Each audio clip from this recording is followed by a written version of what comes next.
Hello, everybody. Welcome in. Hope you're having a lovely day and a good week.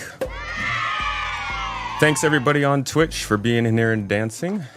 Appreciate you guys. And YouTube, happy to have you with us. We're going to go over 4.2, going to Evocati today. We're going to look at the new Guardian, new ship coming to the game. And yeah, going to be a good time. Welcome in, Maverick. Thank you for coming. Avocado, Malachi, good to see you. Vastin, Zero, Frisch, Safin, PK.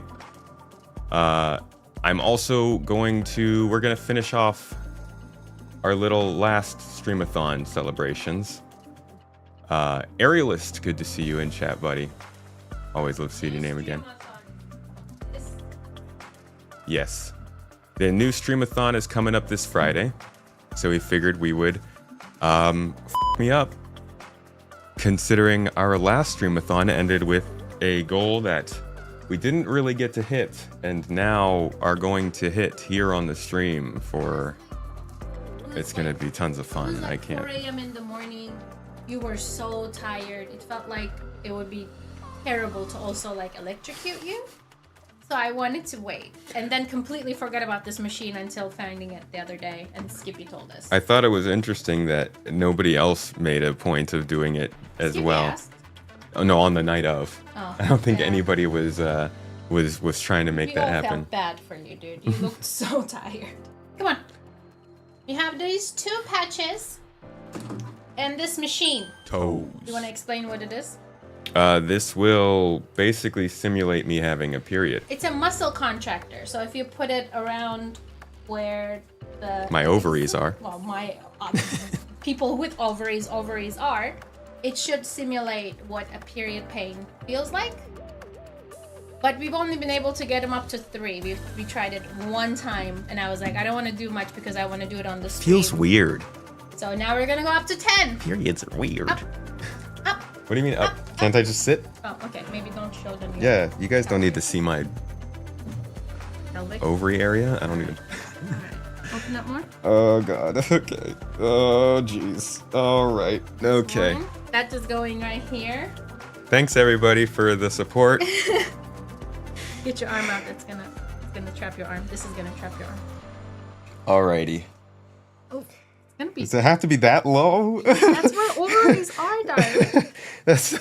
I don't like this placement. Ovaries aren't our It's like nice right stomach. off camera too. This is like the camera is in the perfect. Stop overreacting. Is it chilly? Is it chilly?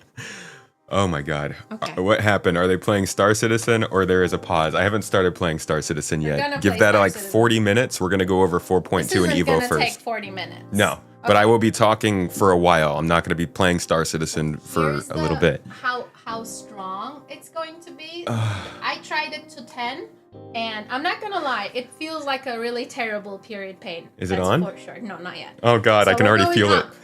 it. Okay. Okay. A1B1. All right. A1. I can. B1. It's tickly. All right. B3. Oh. Oh. Oh. That's weird. A3. Oh boy.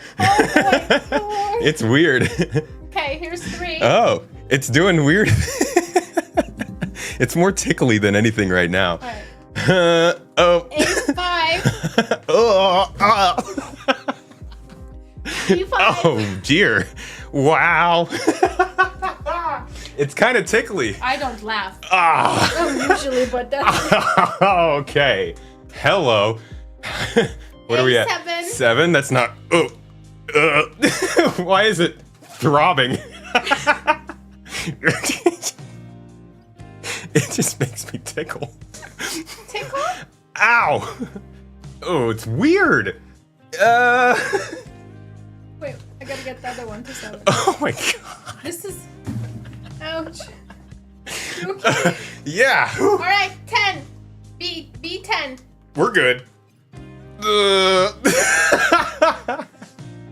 Oh. that's weird. It's not. I wouldn't say it's like. Wow. Okay. Yeah. That. Whew.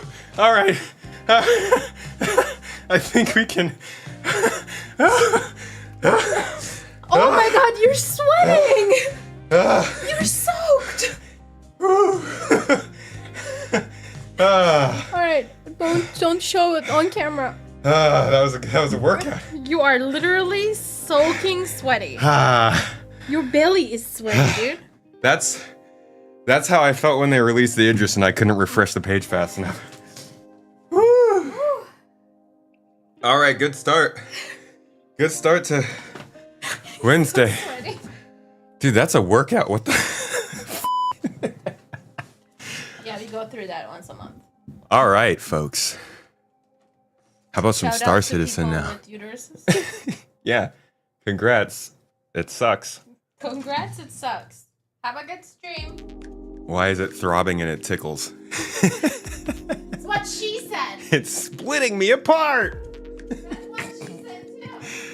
Well, that was the finish of that streamathon. Honestly, I could do that during a streamathon. That's not bad. Oh, this streamathon, you're going to be getting 10 flash questions about Star Citizen, and if you can't answer each question in 3 seconds, we electrocute you.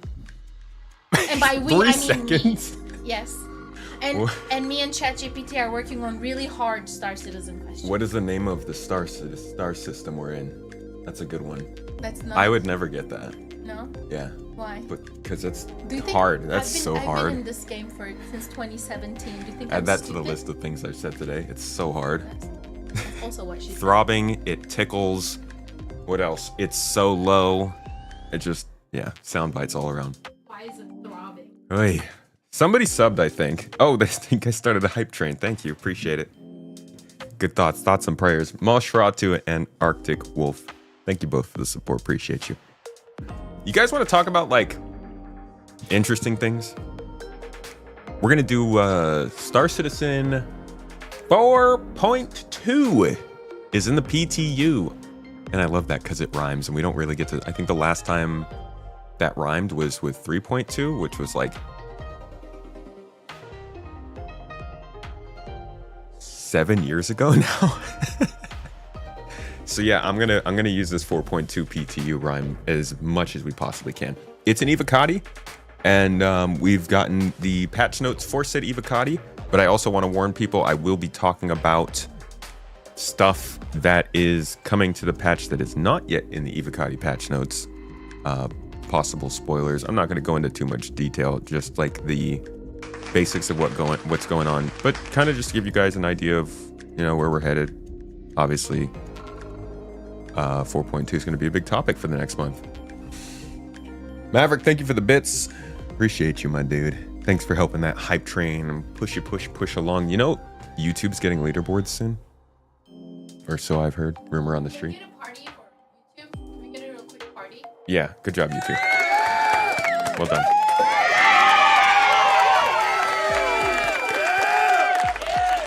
It's a great job. It only took you like 8 years. Aerialist, 1,000 bits from Aerialist. Isn't it so cool that Aerialist is here? Love seeing that name. He has a badge. He has a founder's badge. He has a founder's badge. Yeah, that's what I'm talking about. Literally, like one of the only folks who has a founder's badge who's still here. I think Holston Coop has one, or is that on YouTube? I don't know, man. Good to see you in chat though. 4.2 will be a very cool update. Yeah, it's looking good, man. It's looking good, dude. It's looking pretty good, dude. Let's talk about it though. 4.2 is the second major update of 2025, which is weird because we've had like 5 updates now. This year is different from every other year before. And even I would say these main updates, excuse me, even these main updates, 4.1 and 4.2, are not really holding their punches in a year when we haven't seen much feature development. Now, when we look at 4.2, y'all are going to see the feature development. It's starting to come through. And we've also talked about just in the last few days, the fact that engineering is going to the experimental branch soon. Now, we've been complaining about this nonstop all year. They haven't been using the ePTU. They keep talking about core gameplay in the monthly reports, but we're really not seeing the features actually come to the players, and finally they're talking about that. But even besides that, just looking at 4.1 outside of, again, the features, we saw fauna, like a new fauna to fight. Now, that's not a big deal, honestly, and it's not that consequential to the game itself. It's just the type of addition it is. If this had been in the game anytime before, say, 3.18, it would have blown heads. In addition to that, a new mission giver was a big one. Obviously, that came with in-game rewards, which we've never had. We got a couple new factions, all of them receiving missions that fit their storyline and reputation. Excuse me.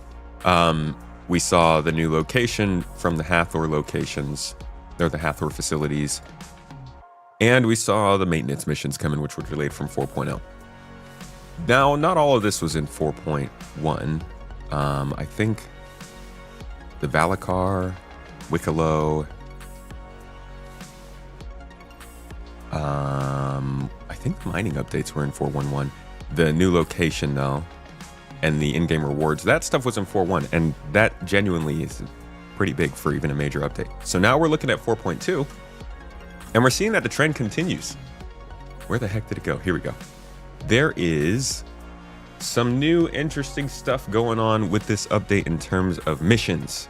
Y'all may remember way back in the day. Whoa. Okay. Way back in the day, we had this mission at CitizenCon. I'm sure we're going to be working on, which is some of you remember this fondly because these demos have caused so much annoyance in the Star Citizen community. It's a big reason why people are excited about them not doing CitizenCon this year.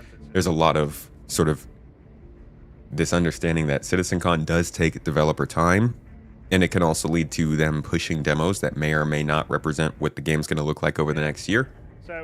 And it's not like they say it's going to be what the game looks like, but, you know, you as a player, you see it, people see it, and then when that doesn't happen within the next year and a half, 2 years, people are like, why'd you lie about that demo? So they stopped doing this, which was a good call on their part. They mostly stopped doing it.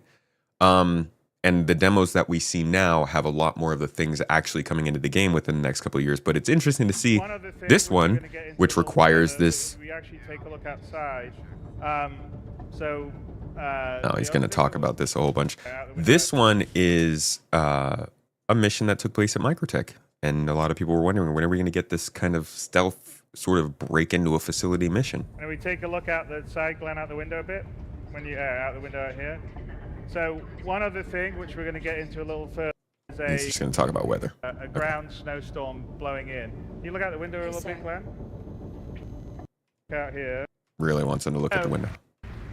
Come to that and takes into account the humidity. Now, it'd be nice if you could just steal a security ID card. Like, it's funny that one of the problems they've had with this so far, and you can see this on the patch notes here. Let's see if I can find it.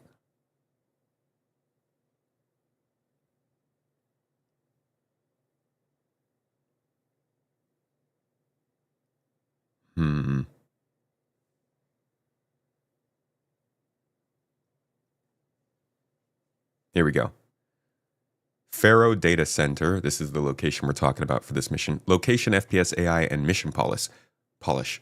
Loadout scanners now require an alive actor to pass the unlock requirements. So, like, people were basically just taking the jacket that you need to get through this area and having it on them to get through the security checkpoint instead of having to wear it as a disguise, which is a side effect of having to have a disguise. It's interesting that it wasn't just like, oh, you need an ID card. But no, you cannot drag that dead body with the lab coat through it. Although I think that Mr. Kraken discovered that you still can. Yes. The wind, temperature. Yes, right? all of that. And it is dynamic. So it's set up.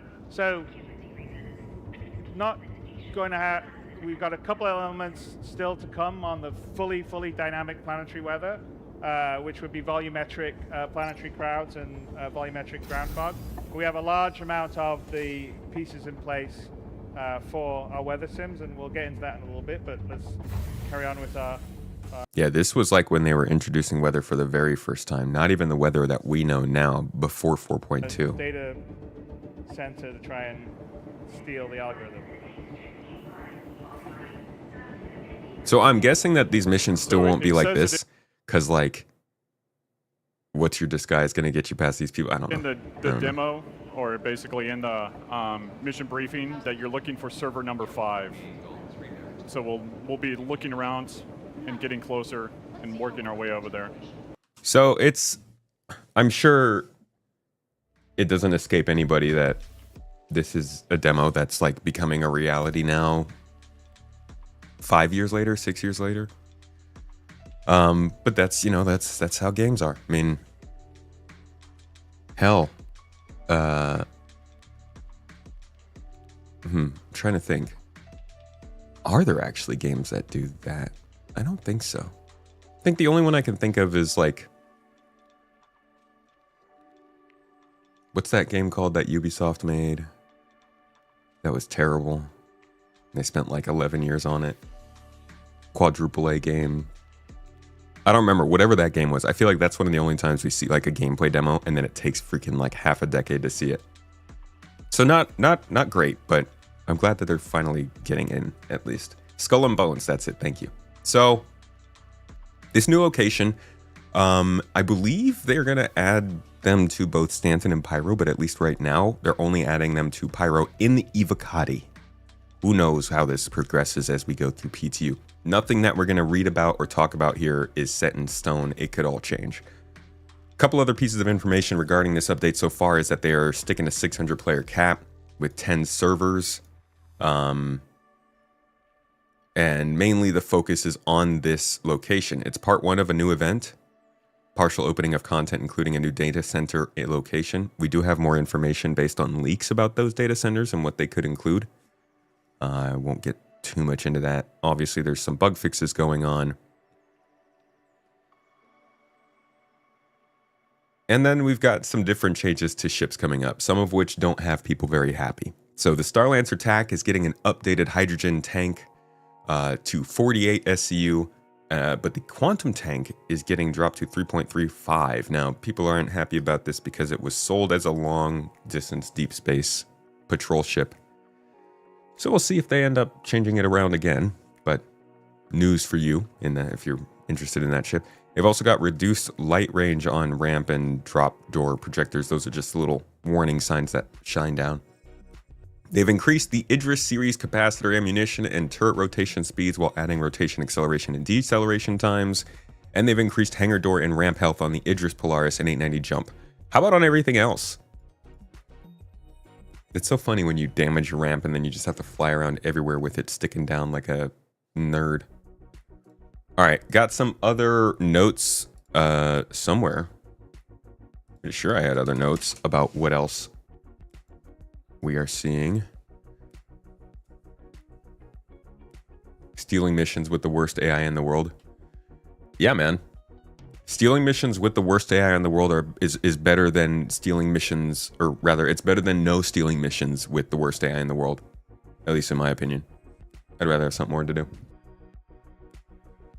So, beyond what we just talked about, some other stuff that we already know is coming in this patch includes the... Actually, I'm sorry. We don't know. We suspect is coming in this patch. Is the Valacar. The big Valacar. Big old big boy.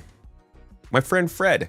The one that you guys all saw in this during this procedural Planet Tech demo that Chris Roberts sadly kind of phrased as a gameplay demo and got everyone confused.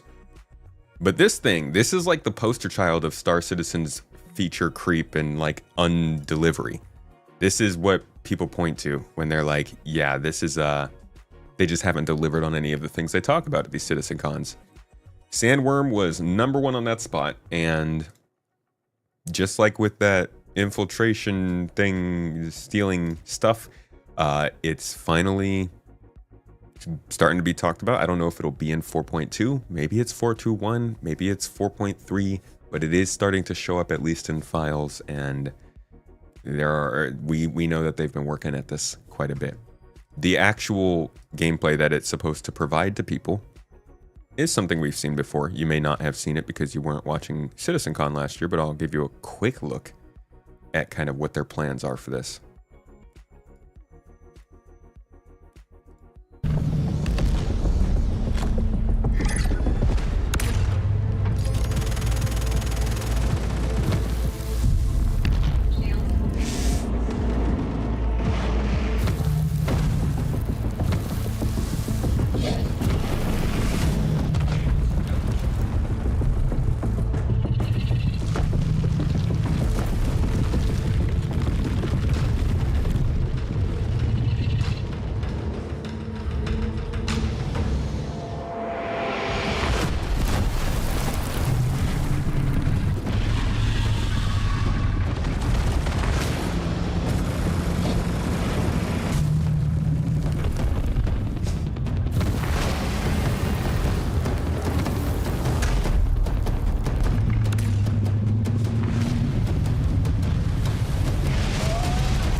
Dude, I don't think I've ever noticed that. Wait, what? That's funny.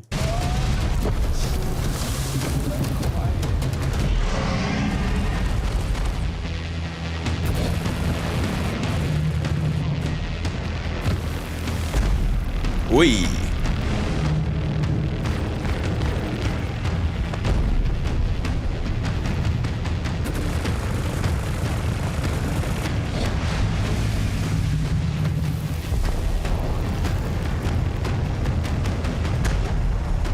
Okay, so this is the Apex Valakar, and they're not just gonna stop with this. I mean, this isn't just about an enemy to fight.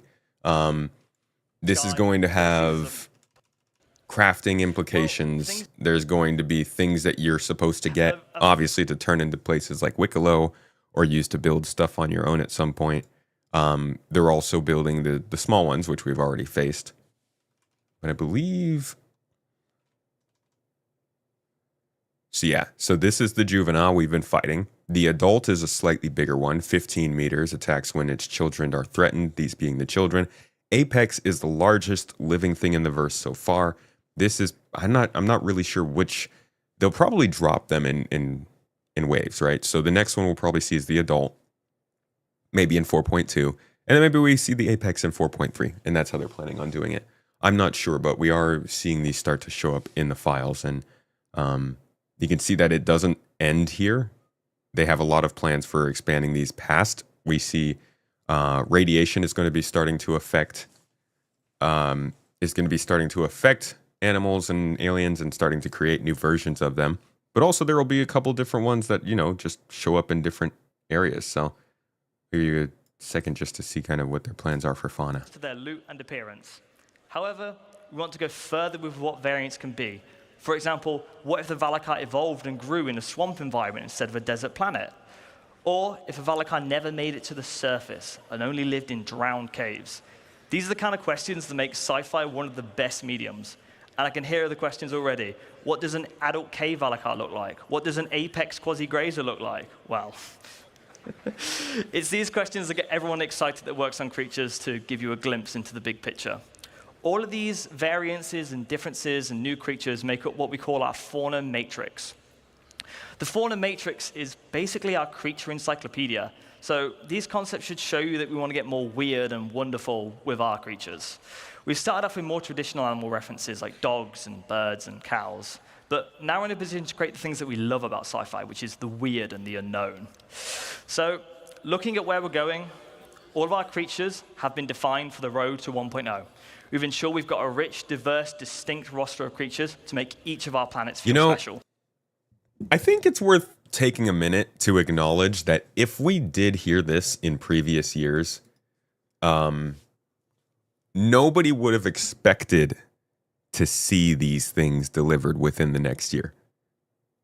Fauna is like one of those things where if I had seen it, say, in CitizenCon 22 or 23, I would have been like, okay, maybe we'll see like one type of fauna come in just to sort of start us off on this whole thing.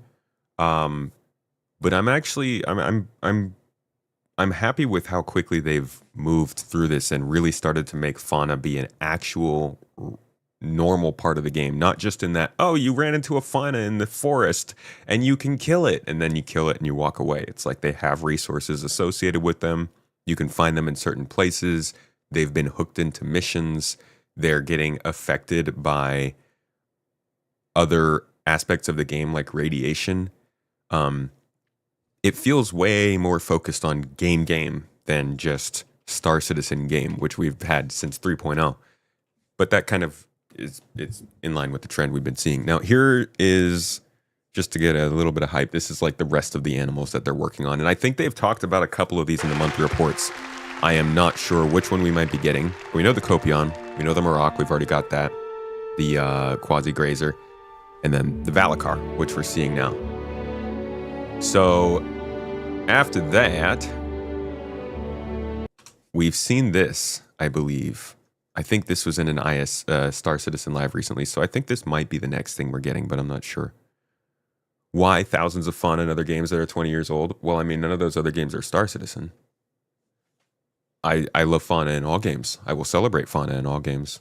Just because there's a feature in another game doesn't mean that feature in any game is less cool. I like jetpacks in Titanfall, just like I liked them in Mass Effect Andromeda. Hey, what's up, Raven? How you doing? I think this is another worm type. This looks like a variant of the Boreal Stalker. Another worm type. Another... Got some whales in here. Is another worm type. This is the Xylopod, I believe. Xyphopod, whatever it's called. So there's like a few things in here we can recognize that I think we'll be seeing soon. But that's just the Valacar that they're working on right now. The other thing that we kind of are expecting to see in this patch, and has basically been confirmed by Jared, was the combat mech, which we can see here in the Star Lancer trailer, which is why they put them here. These are definitely coming next month. Like there's no way these aren't coming. This is an ad for these before they finally get here.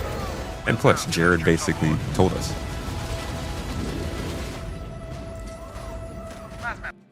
So there's that. Also expected 4.2. Lightning and weather is another thing that we're starting to see added in, and some people aren't happy about the idea that the lightning can knock you out of the sky, but to be quite honest, I don't think that's how it's going to work. I think, like, Evocati be Evocati, and even when they first get it into the live game, it's probably not going to actually function how it looks. But let me show you, I mean, we've watched this plenty of times. There's always somebody who's checking this out for the first time, so let me give you a look at what their plans are for this weather. And I'm not going to show you what's in the actual patch. That's NDA'd, at least in terms of visuals. Here, and responding to the weather, the system is changing the world around us. We can see puddles being formed dynamically in the dirt, properly responding to light, reflections, and rain droplets, making it getting really ominous and loud in here. I can feel the danger. I think we should let this play out in the game.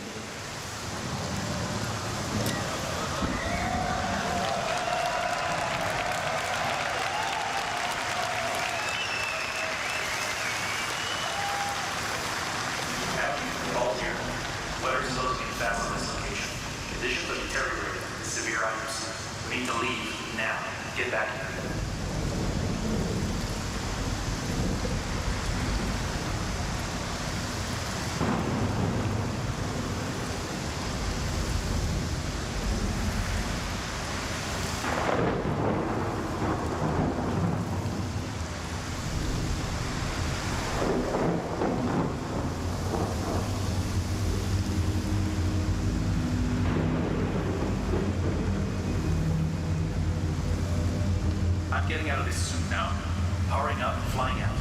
We'll need to switch to IFR. See you on the other side.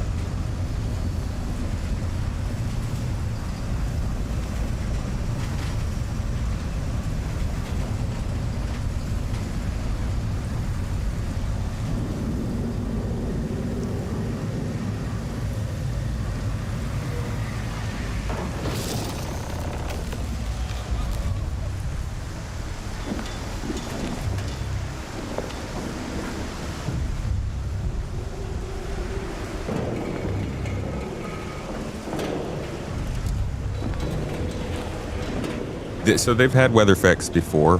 They have not had rain though, and they don't have dynamic wind. The wind is in the game, but it doesn't have. I don't think it's very dynamic. It's not rolling with clouds. So what they're working on right now is the actual dynamicism of weather and its effect on ships and its surroundings.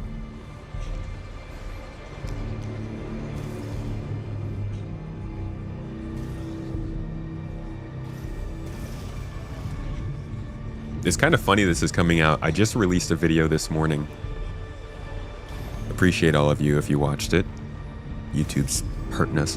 And it actually mentions how ground vehicles need more reason to exist, and weather would be a big part of that. And then weather is literally coming into the game the next month. So that will definitely help. I think both this, the weather, and also refocusing on the larger scale caves that they started making for vehicles, I think, will make ground vehicles matter so much more. Add some diversity to the game. So this is basically, from what I've seen, how it plays out so far in 4.2. I haven't gotten to go in Evo yet. I'll be doing that today and tomorrow.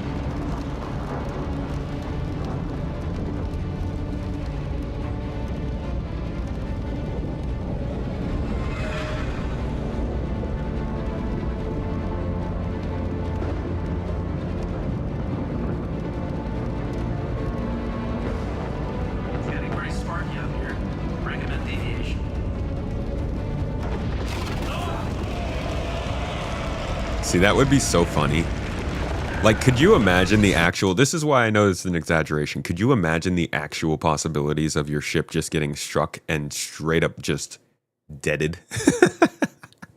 I can see distortion damage, right? I can see temporarily disabling your ship. Or maybe if you're on, like, the last possible legs that you have, it damages your ship to the point where you can't fly. But could you imagine having just, like, a perfectly fine ship just like scooting through a cloud and then suddenly you can't fly anymore? That would suck. That would suck. I'm hoping that that is the case in some planets. Like, there are some planets where it's just like, no, do not fly through those clouds unless you got like a Carrack or a Terrapin. But for your average storm, that would just be funny. I would just laugh at that. I don't even think that strike hit him, actually.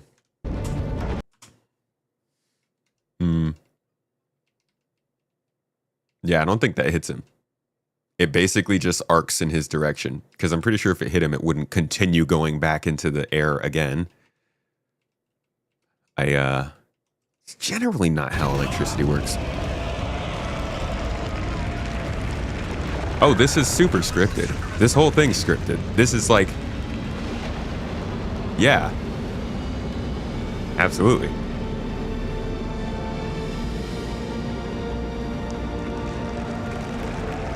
Ooh, like the kinds of storms they could make in gas giants. Y'all want to know what's really cool about that?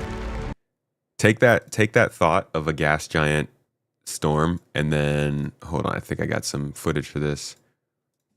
Throw in something they were working on a long time ago that they never really fully did. Oh no, and I don't have it on here. Really? Well, oh, that really sucks. I used to have it on here. They were originally working on pressure, atmospheric pressure, to build as you go further and further into a planet's atmosphere. And so the idea would be then that, dude, really? That's crazy. I can't find that. The idea would be that you could, oh, here it is, atmospheric damage. Let me rename that so that I can find it the next time I'm looking for it. That's really dumb of me. So this is a clip from a long time ago, but it is showing off how they wanted to make it so that as you went through pressure gradients, you would be slowly but surely experiencing more pressure on yourself, your body, your head, your ship, whatever.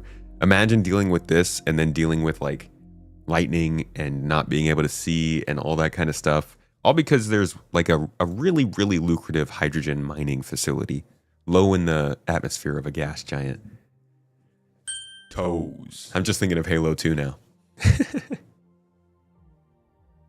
Speaking of which, because it's mentioned, I'd like to give a feature to the lovely Halo 2, the GOAT. Thank you very much for being here. All right. Sorry, I gotta mention it deserves to be seen. All right, what's next? Radiation gameplay, my friends. Y'all know what radiation gameplay is? It's where you drink irradiated water and see how long each person can last. Or we could go back to CitizenCon 2023 and I can show you what it actually is supposed to look like. Radiation gameplay is like a kind of, I think it makes a ton of sense for a space game where you're, I'm assuming, dealing with a bunch of components that can leak radiation when they take damage. I think radiation makes it probably is something that had to wait for engineering, because engineering, when components get damaged, at least quantum drives, probably will irradiate you. But it is also something they're working on for just general area effects. They're working on it for specific items to be irradiated. So like if you are within the range of an item, or you can see it, then it will hit you, as opposed to being around the wall, versus water versus air kind of thing. Or not air, but atmosphere, I guess. The other thing that they're going to be doing is spawning missions so that you need to go and find irradiated resources. Sometimes those might be plants, but also it sounds like they have fauna that will be getting affected from this atmospheric effect, and that will kind of change who wants the stuff that you're getting. It'll also change your ability to craft stuff from them in sometime in the future, but at least for now, it's just kind of something on a list somebody wants. It's not going to be a big deal, but it does show the direction they're going in with status effects and all that kind of stuff. Here's a little bit of a talk and explanation about how this gameplay will work long term. Hazard. Now you saw this yesterday in the UI demo. I lost my phone. Bone, can you press the button? That's it. Okay, radiation. Right, so radiation, for that, it's a new addition to this active status system. And we need to look at the bottom left here. So in the middle, you got the amount of radiation that being pushed on your body. If you have a directional source, it's based on your body surface and your distance to that source.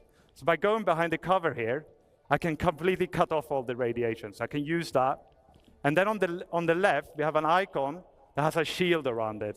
Now, that shield works in two ways. Right? First of all, it comes from your outfit. So depending on what you're wearing, you're going to have a better or less accurate shield, right? It has a threshold. As long as your radiation doesn't exceed the threshold, the shield will hold true. It'll scrub all the radiation off, and you can stay there as long as you like. But as the shield starts peeling off, when the radiation gets higher, the shield will peel off. And you know the radiation sickness kicks in right at the end of the video here, and my health just deteriorates super, super quick. So yeah, that's not great. Okay, so we're gonna see some more radiation in the next section. So I would like to welcome Inesh up on the stage. Thank you very much, everyone. So not a super complicated process, and like he said, they did show the day before where... Didn't they show the day before? That would have been... No, it would have been the same panel, I think. There you go. Fine. These... Right? He had said the day before, but wasn't it the same? Wherever they were showing off like this scanning in the HUD. Maybe that was in the engine video. Yeah, I think it was in this one.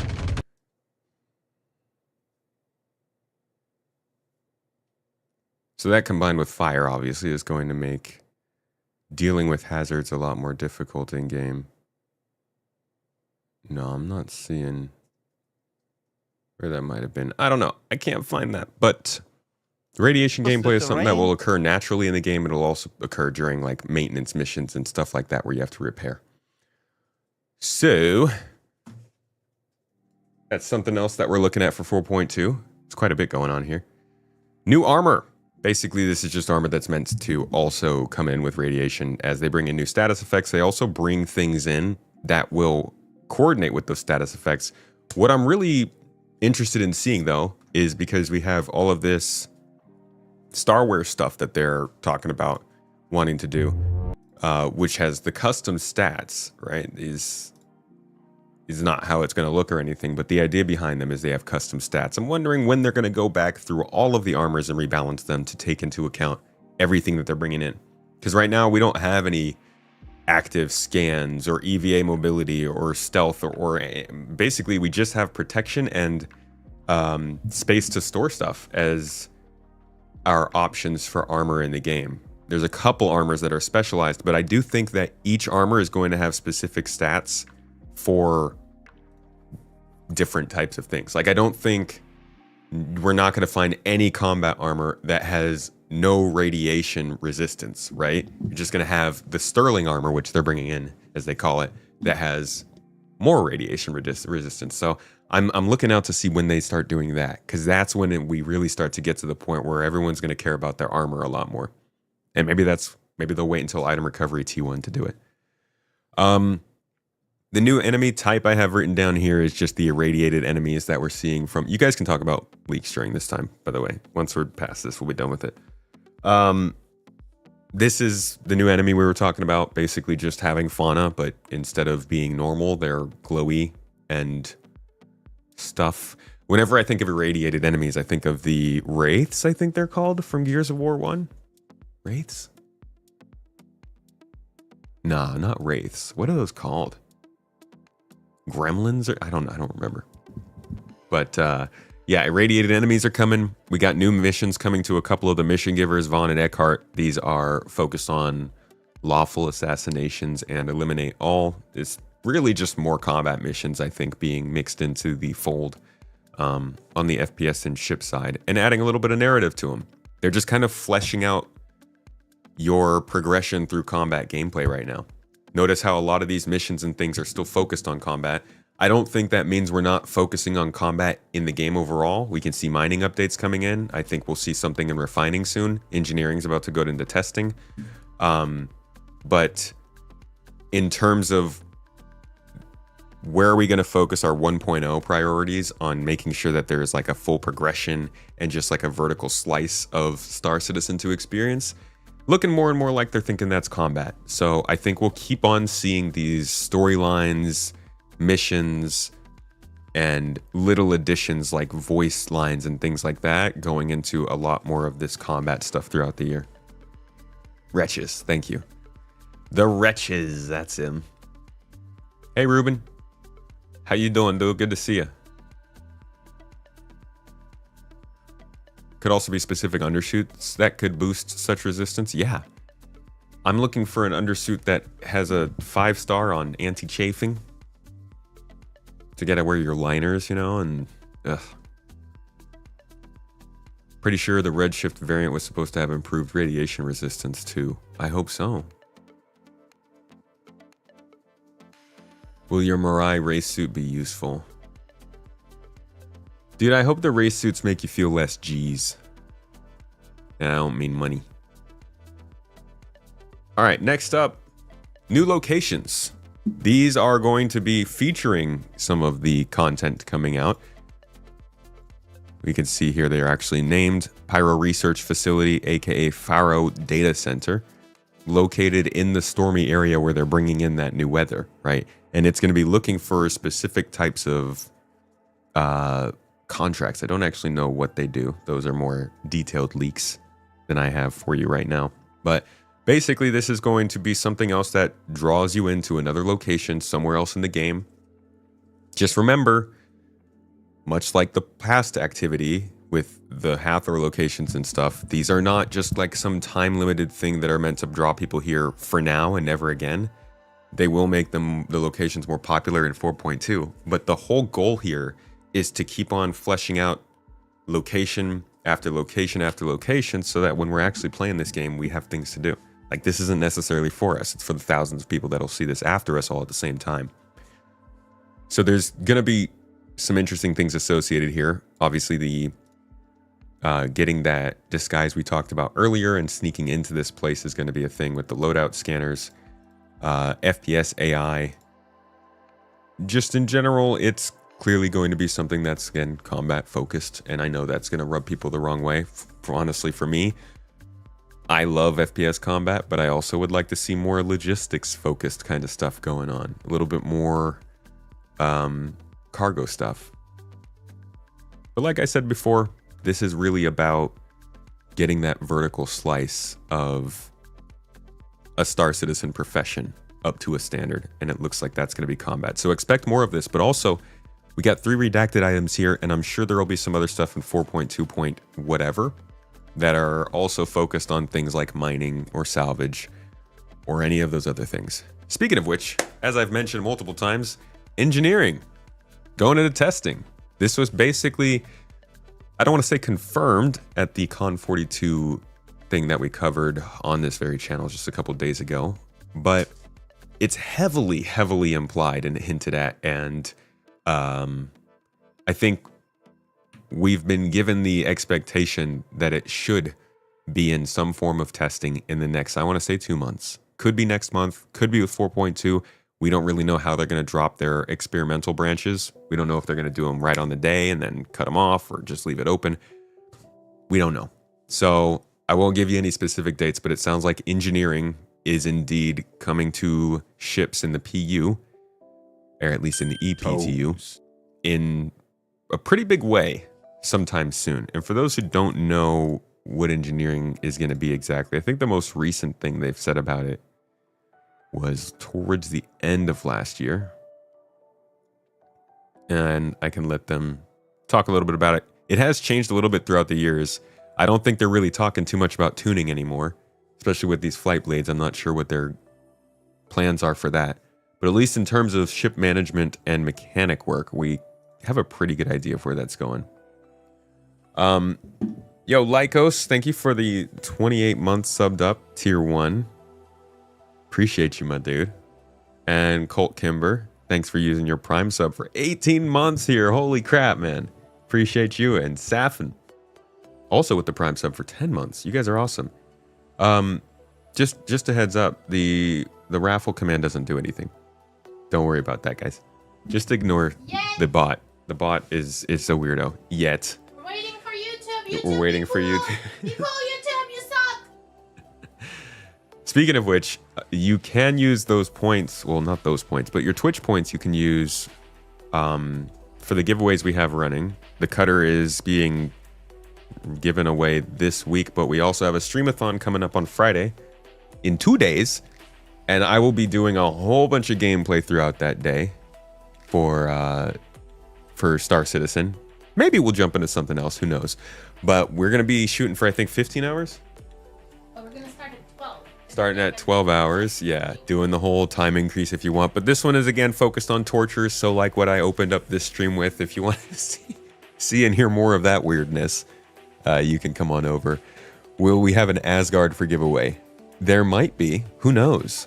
You're going to have to find out what Mrs. Tomato has planned in the next episode of Dragon Ball Z. No, actually, later today in server announcement. Sorry, Dragon Ball Z, you don't get that honor. But yeah, there will be giveaways. I don't know what they are yet, but keep an eye out. 2955 door scan clothes instead of biometric data or authorized personnel. Even today, I use facial recognition software at work to sign in. Yeah, but today is a fully made and released planet, dude. Earth isn't in alpha. We have that tech. They don't. Like, I guarantee you they're not going to stop at scanning clothes for this game. I wouldn't worry about that. Did you hear Asgard? Somebody asked about the Asgard, yes. What's up, Lukes? Work stuff during the streamathon? You know what, dude? Hell yeah. Yeah. I gotta get with we have a really cool event happening on Saturday. But I gotta get with something for Friday. I don't think I have anything. Yes, we are doing a podcast. Ah! What the? Nobody said to shoot me. Earlier. This is a lie. A horrible lie. Yeah, we will have a podcast on Friday during the streamathon. Also, though, some gameplay.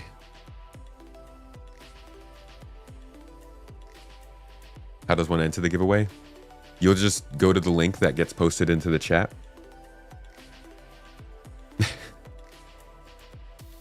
Removed the timeout of being shot. I don't know. Oh, okay. No, they asked if it was removed. Anyways, here's engineering. That's why we came here. Y'all distractions, constant distractions.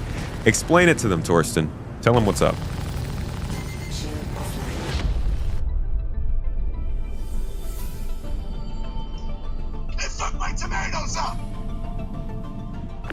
So we say the resource network is a system that allows all the items and components that are part of the ship to talk to each other. Every ground vehicle, every base, everything that runs in Star Citizen with resources. Fundamentally, Resource Network is a replacement for the pipe system we had in the past that you may have heard about. We chose a similar system, basically doing most of what we are doing right now with the resource network, but in a way that was not as scalable as what we intend to do. Landing complete. So right now we just have one type of hydrogen fuel, but if we want to extend that in the future to having like multiple types that have some specific benefits on the thrusters, it's very easy now to add that resource. It's just a data setup. See, now that's where some people get a little worried, myself included, about components being on the store, because they talk about, is the volume low?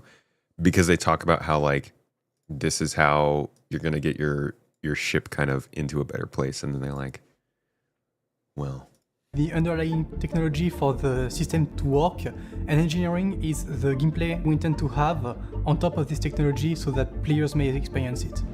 Your ship flies because, you know, the thrusters get fueled, the power plants output power that the weapons and the sails and also the thrusters use. Engineering is all about both maximizing the use you get out of the resource network and also getting the resource network itself going so that you're not dead in the water. It's all things that players will be able to interact with. They will have to dedicate roles in their ships so that crew members are assigned to fixing those issues, and they can encounter more dynamic situations that will not happen in the previous systems. You know, I think part of the problem that CIG has with this is, I guess, the same problem that plagues most of the game, but it's all being presented from the perspective of combat. And so people see this and they see freaking ships on fire and people running around and you getting shot and red lights and like all this panic mode. And you're kind of like, well, I mean, I guess over here it's a little bit less intense, but so much of this is just like, what's going on with your health? What's going on with your armor? The biggest You're change. Running away to try and fix things. And like, this is exciting, right? It's the easiest way to show this sort of gameplay. But the previous episodes, it's scaring the out of people. A good way to counter fire. Hey, GNev, thank you so much. Holy crap. GNev just came in here and dropped 10 freaking members on YouTube. My dog. That's a Toes Gang move.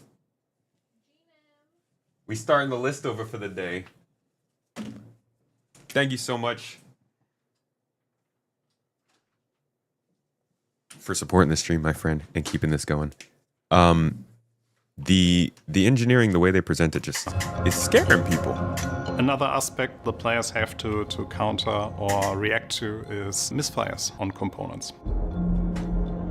Misfires are something that is already in the game in some form. Thruster charges, seal generator failure, stuff like that. Or I guess. See, like, you missed that, right?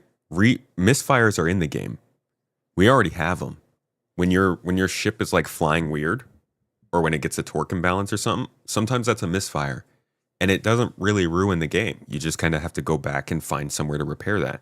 But imagine if you didn't. Imagine if you could just jump out of your ship and repair it yourself, and then your ship flies well.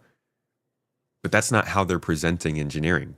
They're presenting it as, oh, you got shot, you're in combat, you have misfires, now you got to fix it. But like, this gives us more freedom. This is opening up our gameplay to do more with our ships rather than restricting us with more things that some of them have already existed. expanding it a bit, and pretty much the idea is that, you know, items that are damaged, that are too hot, or that, for example, are very old and degraded, will start misfiring. In some cases, that will be that it will take some extra damage. In other cases, also keep in mind here, he says things that are, you know, too hot, very old. Items that are damaged, that are too hot, or that, for example, are very old and degraded, will start misfiring. In some cases, that will be that it will take some extra damage. In other cases, it will be that they will stop working for a while. Other times, they will work indefinitely until an engineer comes by and manages to do some repairs. But a lot of people see this gameplay, again, the way it's presented, and think you're just constantly going to have to be juggling your components randomly bursting on fire while you're just flying from one outpost to another. And, like, they're not dumb. They know the game needs to be fun. This isn't going to be something that you're only focused on. This is going to be something that is supposed to complicate the other things you're focused on. So I wouldn't expect this to be overbearing. It might be at first when they first release it, depending on the ship and how they balance it and all that kind of stuff. I genuinely think, though, that this is going to give players more to be happy about than annoyed about when it does happen. Critical failure then will cause the entire ship to explode. Oh yeah, that's an important statement, actually. In a critical reactor failure and taking the ship with them. There is a chance that if the power plant reaches 0 health, it will run into a critical failure, and that critical failure then will cause the entire ship to explode. Now, the alternative is something they talked about at Con 42, and they've also been talking about in monthly reports. When you get shot up, your ship won't explode and kill you anymore. They will be having to damage your components, disable you, and then come board you to try and take your stuff or kill you or whatever. It won't always be the case. You can still get blown up, but it's a lot more rare. So engineering is also coming in to be a little bit more of a deterrent against just randomly getting your ship blown up for whatever weird reason that might happen. The player the time frame to react to that. So either by removing the component and throwing it out of the door and preventing your ship to explode, or even countering it by repairing the component and bringing it up to life again. For the initial release, we have a limited amount of misfires, but we are preparing the system, or we did prepare the system to scale well for the future, so we can introduce multiple misfires, and that leads us to damage penetration. So damage penetration, it's a simplified version of what we'll be getting eventually with a more physicalized system, but essentially what it means is that now certain types of weapons can penetrate through the hull of a ship. This is a function of the weapon itself, its penetration values, and also of the armor of the ship, which can be depleted over time. So if you use ballistics, you have a higher penetration, which allows you to cut through the armor more deeply and touch the components inside the ship directly. As opposed to this, you also have energy weapons, which will be more effective at melting down the armor. The goal here is that you first need to bring down the armor health value to get to the fullest potential of your penetrating weapons. Then you can penetrate the ship and actually damage the components that sit inside the ship and not on the outside of the hull. So this was another pretty big reveal that we got at Con 42, which is probably going to be coming in with this feature, as at that convention, Torsten did say that engineering will be coming with the first version of ship armor in the game. Now, it won't be the true ship armor that depends on the Maelstrom system. It'll be ship armor that's dependent on data that they are manually putting in. But it is still a really big deal for ships. like the ship armor combined with engineering and components, also combined with they're talking about control surfaces and an update to FPS radar and scanning are all kind of in the flux right now as a possibility of at least being put in testing. That's a real freaking big deal for ships, friends. Like, core gameplay could take a big step up with these additions if they all do come in and they're relatively stable by the end of the year. That combined with all the content we're getting is a good look. But I'm sure there will also be plenty of bad looks peppered throughout, so we'll keep our eyes out. 4.2 feels like it's coming too soon. This is just they're just following the normal cadence. It's actually kind of funny because they're supposed to be releasing their Q2 patch at the end of June or beginning of July. But if you look back at their history, like it's supposed to be March, June, November, December, right? Is it November, July, April, no, July, August, September. Sorry, March, June, September, December, because they do one like at the beginning of October, I think. So the first year they kind of hit that, right? But then as soon as they kept going, April, and then this one flips to freaking July 19th, and then October and December, and then April again, and then August the following year, October, December. So they were just really behind on this second patch every single year. Look at this one. April, August again, November, December again. This was a crazy year where they only dropped one patch plus 3.17.2. But then the next year, March, May, this was a weird year as well. And then September, October, December, that was just strange. And then even last year, May, August. So like they've always just been kind of off on timing. This year is actually the first time that they've been on time with their patches. So it does feel like it's coming a little bit soon, but it makes sense as far as the schedule they've set. Any news on base building? None right now. Just that they're working on it.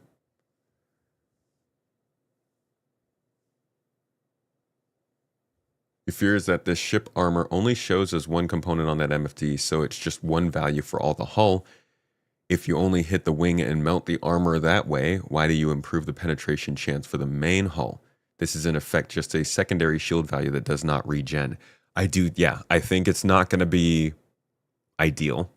It's going to be kind of like item recovery T0, where it's kind of there, not quite.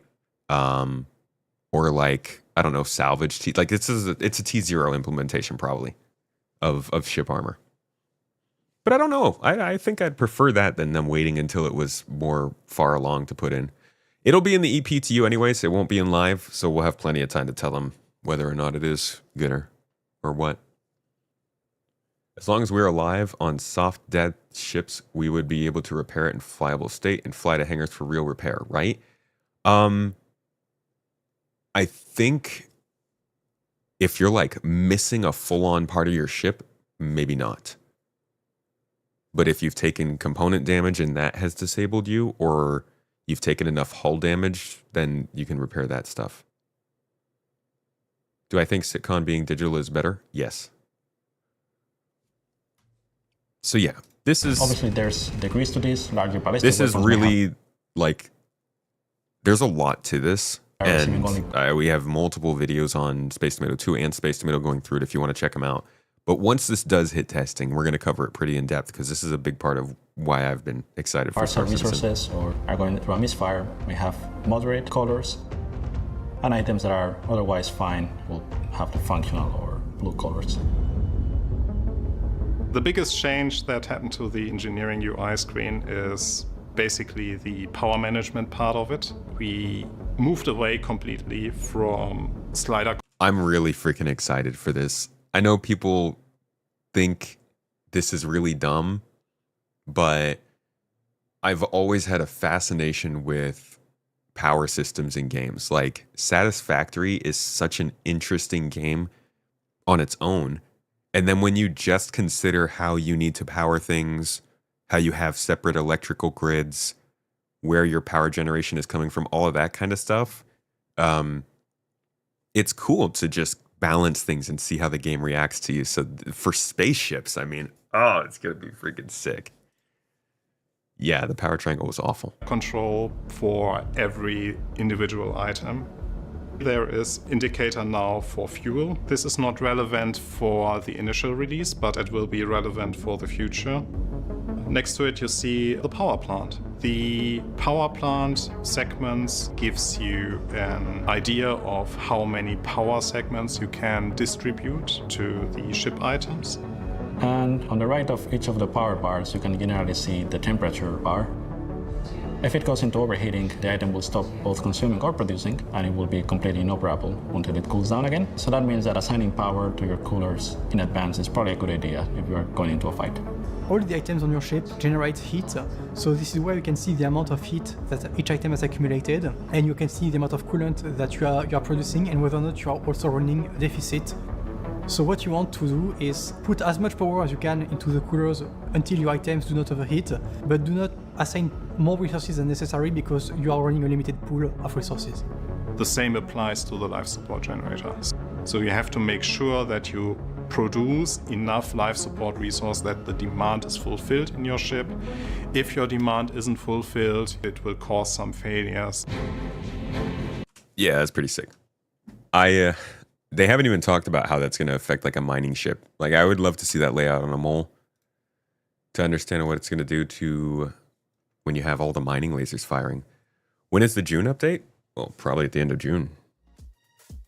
Usually aim for the end of the month. You're concerned that ships will be generally underpowered?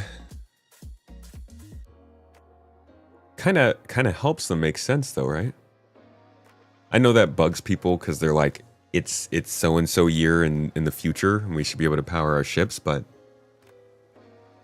I don't know, limitation-wise, it would make sense. You can only build a ship to be so efficient. Engineering is the wrong term. It is. Is it more like just like I don't know. I mean, I think resource network is a really good one, and I understand that engineering is referring to the resource network in ships. I feel like maintenance and stuff makes more sense. Hey, what's up, Gumbo? Just the man to talk to this about. Somebody mentioned something about the bases resource system. I will point you towards this screen here. Manage. Where they literally show you your power, water, and shield, and even freight coming and going from bases. Like, this makes it feel like you can almost look at your base as like an RTS location, and you can start to balance things on a macro scale. But I don't know. I don't know how much we should depend on a concept art like this. But he does talk about, again, balancing those resources for bases as well, because engineering is not just for ships. It's for outposts, it's for ships, it's for space stations, and it's for our own player-made bases. We need power. We need to power the building. All structures will have a unpowered and a powered state that we can manage inside the resource manager. To provide structures with power, we can easily link generators to structures that need power in the resource management menu within Construction ER. We can also link multiple buildings together. And we can assess the power consumption and shortage of inside this resource management screen. Keep in mind that operational structures, like power generators, require maintenance of their fuses and sometimes need supplies coming in and going out to be managed. Now that we have a structure and power, what can we do next?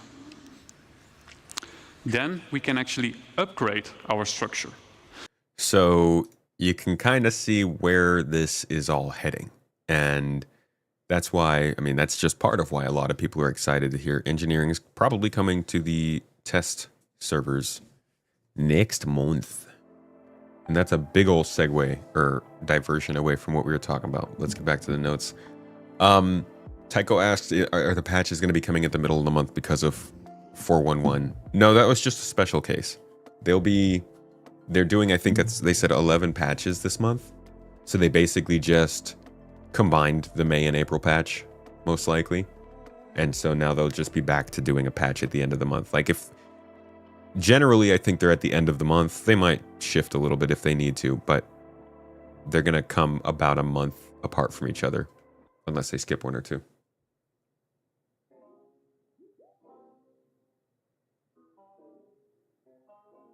Could be sooner, Gumbo? You think they bring it to the test servers before 4.2 goes to PTU? Or goes wider? 4.2 just dropped on the roadmap. Oh! It's a roadmap roundup today, huh? Well, we got to finish this up so we can get to that. Or maybe I just combine all of it.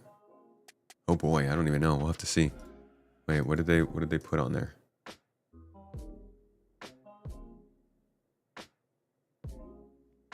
Holy crap. Okay.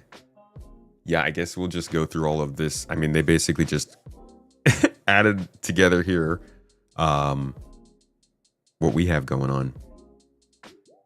This should be interesting.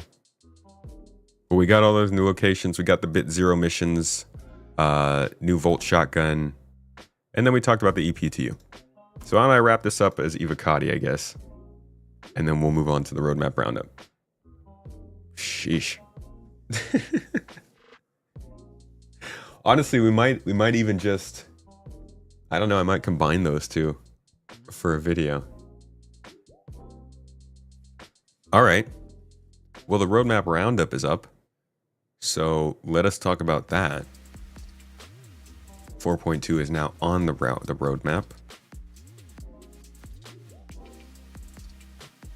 Huh. I'm not seeing the roadmap roundup. Only the roadmap.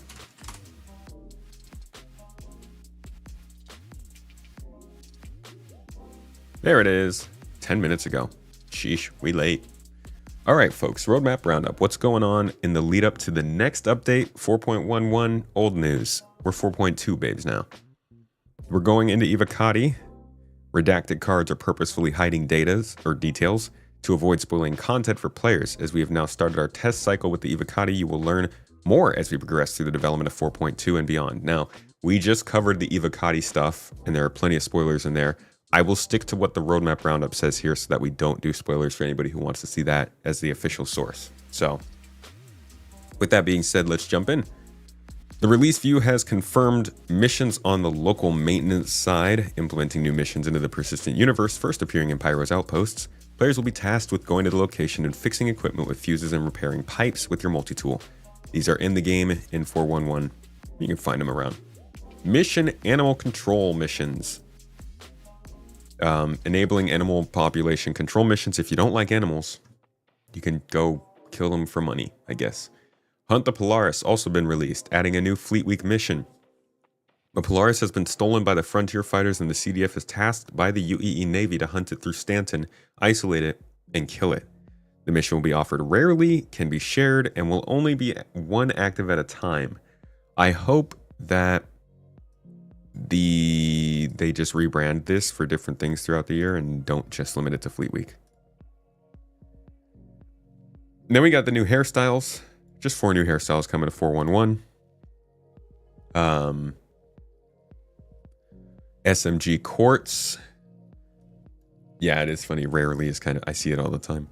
This is the new compact yet devastating firearm designed for those who need a maximum firepower and a minimal frame. I won't. It's unfortunate that they don't have the. It's not splitting the beams like they talked about before. We got the components pass that we saw come in with 4.1.1. That was a good touch.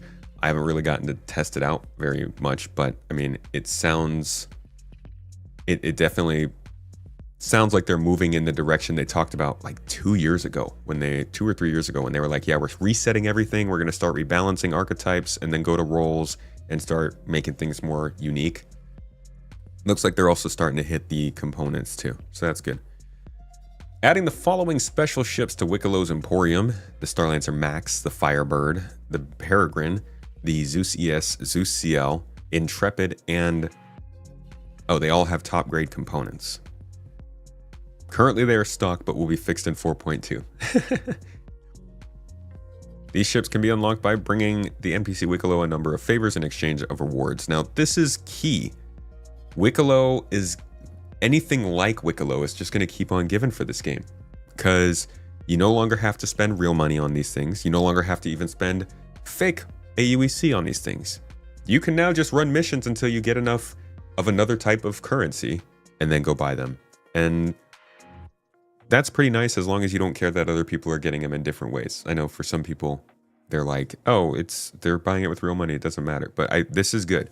We're seeing alternative ways to get more ships. This is very much on board with what they said for Star Citizen 1.0. It's on board for making the game more playable, and it's on board for making it an actual game. I love it. I love to see this. All right. Space combat missions, UEE, training, patrol, and ambush. We've seen these good missions. We've talked about these. We've covered these. Let's move on to the exciting stuff. 4.2! Let's go!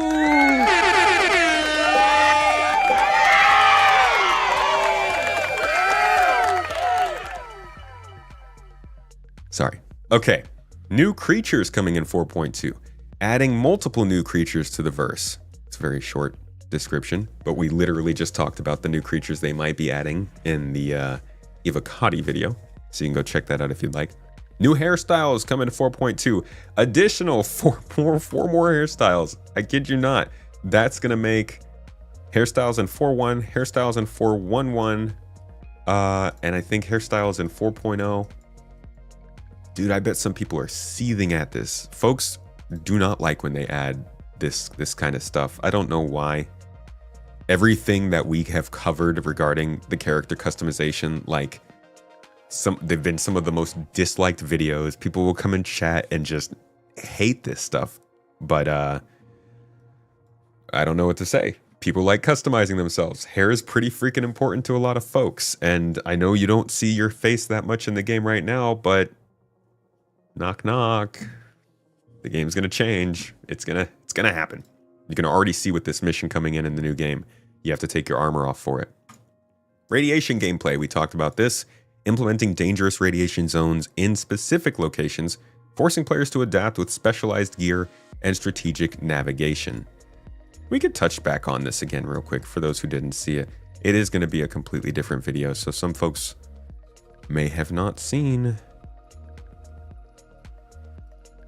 I'll show you guys the other example they gave, actually. So this was an example of a possible mission where you would be dealing with a component or equipment or something else that could be in a city or an outpost or a space station or even a derelict spaceship that you have to go and repair or get around.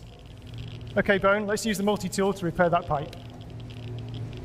Literally, this is the mission we just got added in 4.1.1, but they're now going to add this radiation aspect to it that you can see here in the corner. Okay. Right, we can see at the bottom left of the screen, the radiation levels are decreasing. So let's head into the scene. Go on, Bone. Let's walk forwards a bit.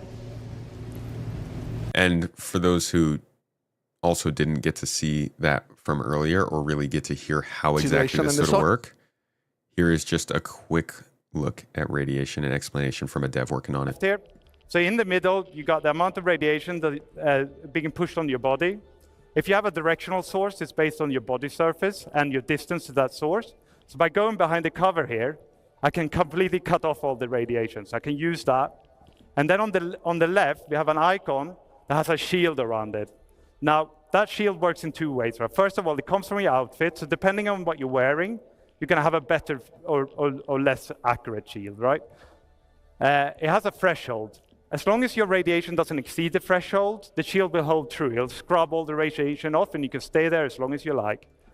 But as the shield... So that's how radiation is going to work, and something that's coming in with this update that I think will spread throughout the game pretty quickly. ASD Research Facility, strategically located on Pyro 1, associated science and development facilities that provide essential infrastructure and sandbox gameplay opportunities for planetary operations. Associated Science and Development is not necessarily the best company, but most Star Citizen companies are not the best companies. They make some pretty advanced weaponry. They had an interesting catastrophe where one of their guns killed a bunch of people. We don't really know much else about them, but I'm sure we're going to learn quite a bit about how much we should or should not like them in these upcoming missions and facilities and things like that.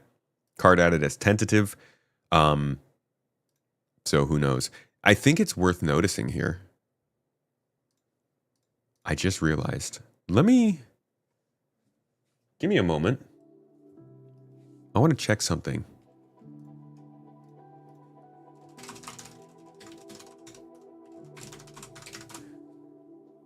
I want to go back to an early roadmap roundup for 4.1. This would have probably in like February.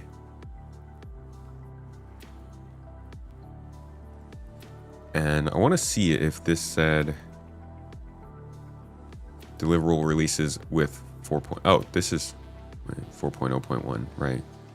No, not this. March then? This would have been like early March.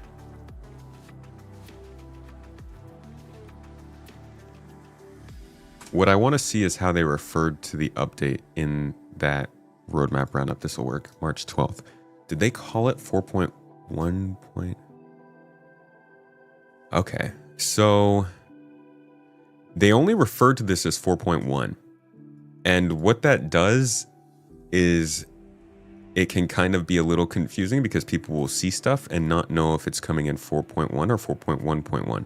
Because this could stand for the entire branch of 4.1 updates. But then I see this. Nope, not that. Where's the new one from today? This is it. This is 4.2.0. And I don't know if they've done this before, which is why I'm like wondering. I need another roadmap roundup around that time. Like beginning of March, end of February. Or if anybody can confirm this for me.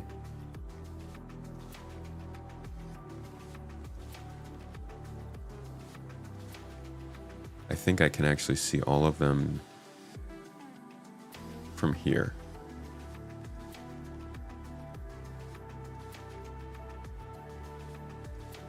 What am I looking for? I'm trying to confirm how they normally refer to these patches. 4.1.0 retroactively. Yeah, so 4.1.0. See, okay. Yeah, no, it can't be trusted. Cuz this is stuff that was added in 4.1.1, right? Or am I wrong? Am I confusing myself now?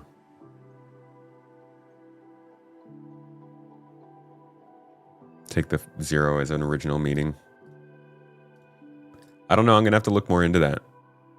Because it very well might be that this is all stuff they're planning on having in 4.2.0. Or it could be stuff that might come in 4.2.2 at some point. I don't actually know. But they do say 4.2.0. So at least for these, at least for new hairstyles, it looks like that is confirmed there. Continuing on, we've also got a data center in addition to that research facility. This is strategically placed on Pyro 4. Beautiful place. Associated science and development data centers are provided key infrastructure and sandbox gameplay opportunities for planetary operations. And then we have a sandbox activity. Adding a sandbox activity utilizing new gameplay mechanics and vehicles to tell new stories in the verse. So all 4 of these things are probably related. And this too. So they're not even placing these in an update yet. All of this stuff, they're not going to tell us which update these are coming in. This is the only thing currently confirmed for 4.2.0. Continuing on, we've got the Atlas Icti. This is the combat variant of the Atlas from Argo. We kind of knew this was coming. Looks like it'll prove its value in the new sandbox activity, which confirms new activity is combat focused, like we've been talking about. Wicklow special ships are getting updated in 4.2. They'll be adding multiple new ships and vehicles to the ever-expanding Emporium. These ships and vehicles can be unlocked by bringing in NPC Wicklow a number of favors. So again, every update, they will continue to build on that. That's just a gift that's going to keep on giving. Volt Shotgun, the Prism. I don't think we have any visuals of this.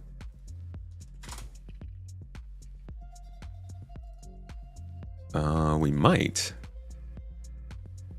Actually, this kind of has a shotgun look to it, doesn't it? This middle one. Because this is the Quartz. And then we've got the Parallax. This is the Sniper. I don't remember what they call the Sniper. Oh, there's a picture of it on the roadmap. Here's the Quartz again. Yeah, I think this is the shotgun. Let's see.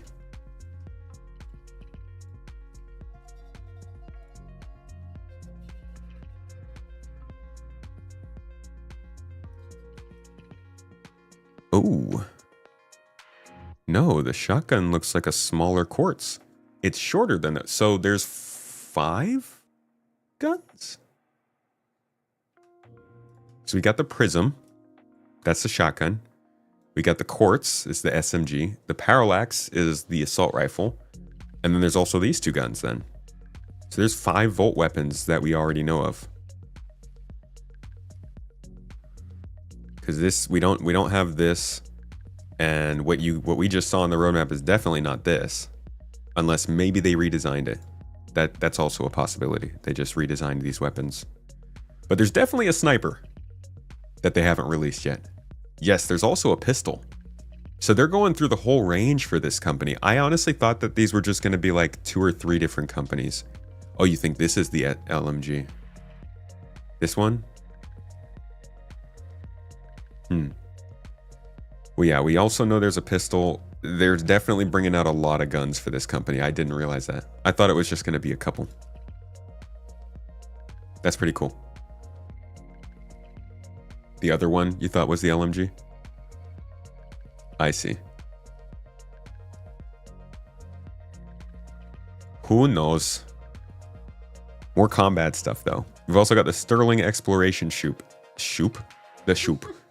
Introducing the Sterling Exploration Suit, a heavy utility armor built to withstand extreme radiation, enabling safe traversal through the most hazardous zones. Another thing that's probably going to be added to that activity that we're talking about. Dynamic rain. Adding dynamic rain in specific locations as a first step towards Genesis dynamic weather. We'd looked at that during the Evocati talk we had previously. You can see more visuals of that. We won't get into that. New global event, 4.2.x, adding a global cross-shard event that builds on collaborations and competition. Definitely confirmed to not be 4.2.0. Cool. So, not only are they adding a sandbox activity, this is really important. I bet these are going to get confused. They are adding a sandbox activity that is going to be something that's always staying in the game for us to do with all this stuff. They're also adding a global event, which will be something that's timed, like Siege of Orison, Xenothreat, Blockade Runner. There's going to be so much activity to do in 4.2. I really hope we see some good core updates, core tech updates, at least a feature or two drop in with all this stuff to satiate that side of our insatiable citizenness as well. This is also planned for 4.2.x new combat space missions now, adding a collection of missions tasking citizens to defend various places against attackers. This is just another version of the same missions that we saw added with that previous roadmap roundup where they added in the different security stuff with the voice acting. They're just piling it on. More and more. Keep going. Keep adding more.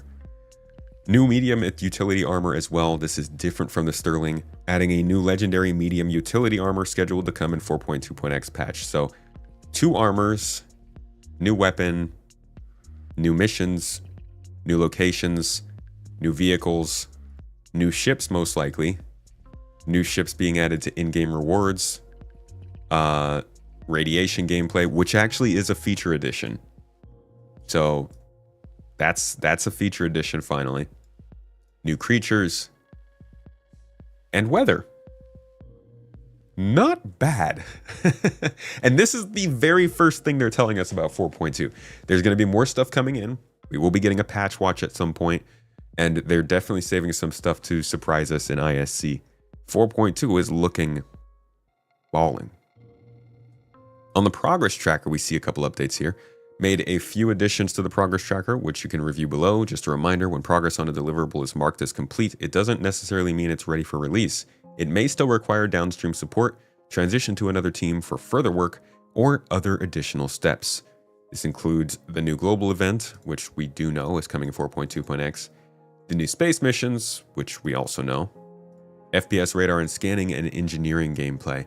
Let's see what they updated there. It's actually kind of important. Engineering got an update, and it looks like it has scheduled its work to finish June. I'm going to go to the shiny tracker because I don't know what that was before. Hit up your boy shiny tracker. Great work. Good website. Definitely worth using to track how things are changing in Star Citizen before. Oh, this is only going to tell me when the last update was.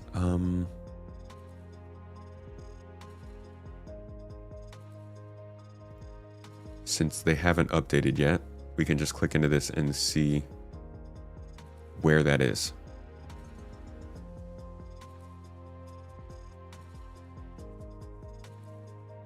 Just give it a moment to load. All right. Engineering. So previously engineering had, where the heck?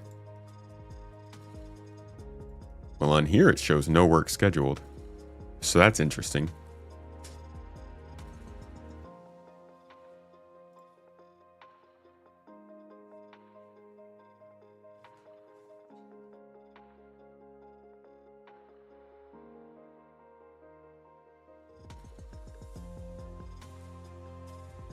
So, yeah, I'm not sure what it was supposed to be at the end of this month originally, pretty sure. Okay, so they just boosted it up a bit. If that's true. Well, depending on where it had it ending before, it's significant that they updated it now to only have it ending in the next month.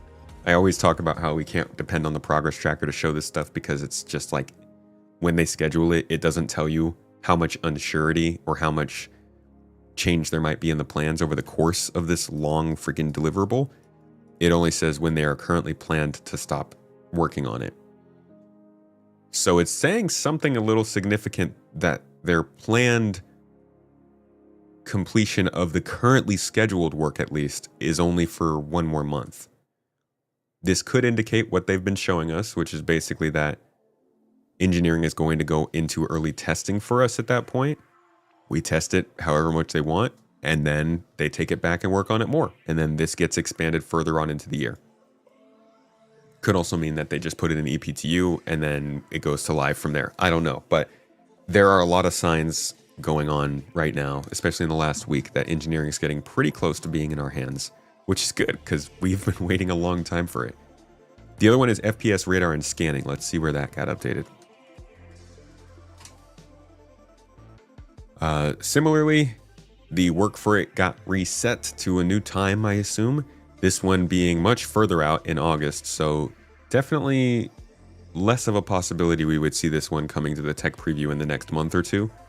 It might be something that's more likely to come closer to the run up to 4.3, maybe, or 4.2.1 or 2. Either way, both of these things are really important to the game. FPS radar and scanning, as well as engineering. And pretty clear that they're making some good progress finally. It'd be great to see a tech preview. Yeah, there have been leaks of the weather so far going out. I'm not going to show any on this video. I'm not showing leaks of NDA stuff, but it looks quite fun. And weather coming in is a good sign for Genesis and the work they're doing. It also shows us that all of their Planet Tech stuff isn't coming all in one update. We might see it come over the course of time. So keep an eye out.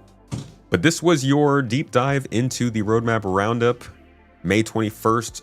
Our first real official news at what's going on in 4.2 besides the Evocati patch notes we just went over in the other video. But I hope you got some good info from this, learned something cool. Thanks for watching.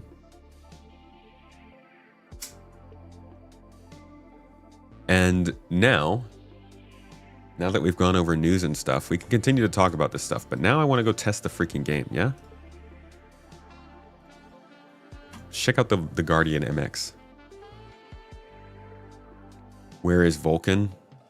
Good question, Gumbo. I don't know, man. I do not know. What do you guys think, though, of what you're hearing in 4.2? You like what you're hearing? Is that enough? Does that justify the 4.2 number for you, or is there anything else you want to hear coming into that update?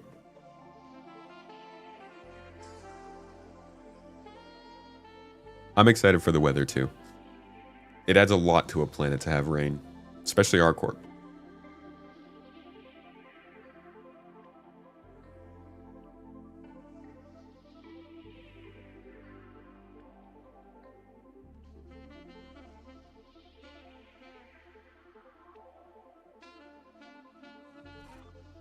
Sounds like a good patch to you.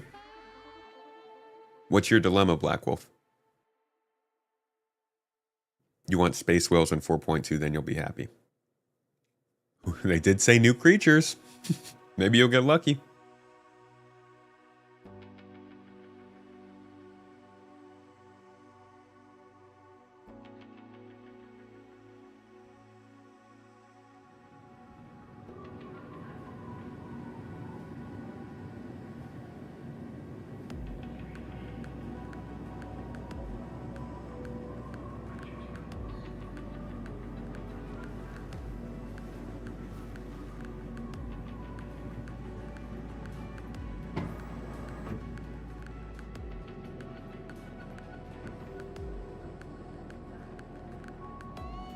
From what you've tested, 4.2 is amazing. That's good to hear, Gumbo. I'm looking forward to trying it out. You got access to Evocati? I think the weather is enough, and to be honest, you're happy to see it at a focal point rather than big feature dump where everything breaks. Even though everything will break, yeah. Lovelinator Evo was rough yesterday for you? Star Future, you're more excited for 4.2 than you were for 4.1 or 4.1.1. That's good.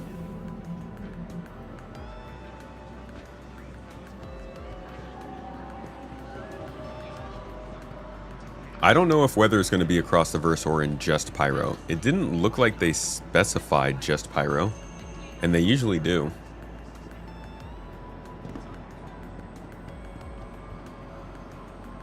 A fully redone scanning setup and a UI I can read. That's what you needed for too?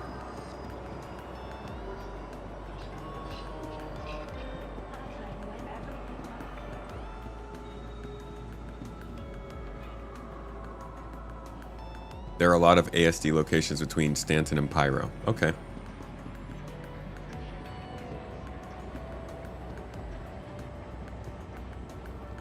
Yeah, what else did you see, Gumbo? Tell us more.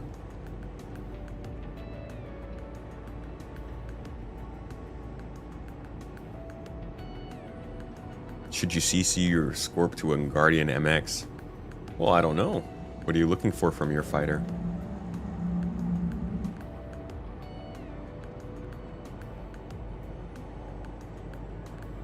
Stand clear. Doors are now closing.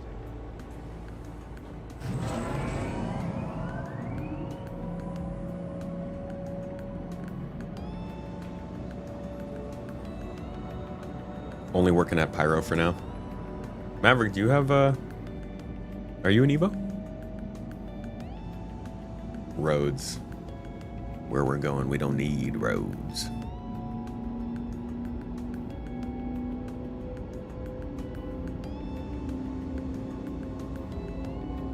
Very excited for 4.2. Been playing since 2016, and this game is finally turning into something similar to what they've been telling us. Yeah, it's finally gaming. We're finally getting to it. The only thing I think they really need to get figured out, two main things to get figured out to make this feel like an actual game, is dynamicism in the economy and the missions and like the pay rates and all that stuff, and reliable persistence. Once they can guarantee to people that they're not going to lose their ships and components and stuff between wipes, then I think we're good. With the cadence that they're hitting, at least. I mean, they can't stop here. But every single month at this point, or at least every other month, we're getting a pretty decent installment of new missions and activity for people to do. Persistence and economy, you get that figured out by the end of the year, plus the big bugs. And you got I think, a good opportunity to keep people playing like you've never had before in Star Citizen. Welcome to the ASOP Vehicle Retrieval System.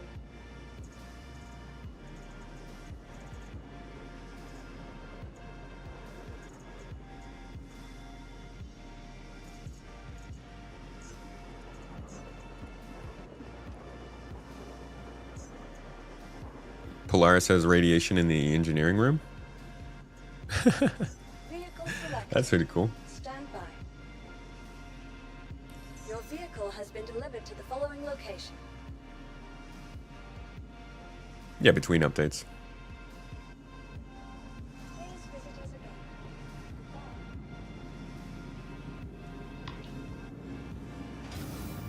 You like the new element types? What do you mean by that? Like resources, commodities for mining? They've exponentially increased the amount of content they're throwing at us. The only thing you're worried about at this point is the monetization of the cash shop. Yeah, I think that's the scary part of this whole project is like, can they keep this project funded without losing the project itself?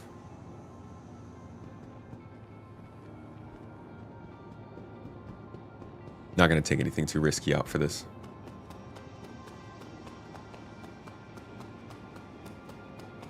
Yeah, the transit system rework would be freaking great. Transit system, mission free factor, the full Vulkan renderer update, or Vulkan API update. Those would be great.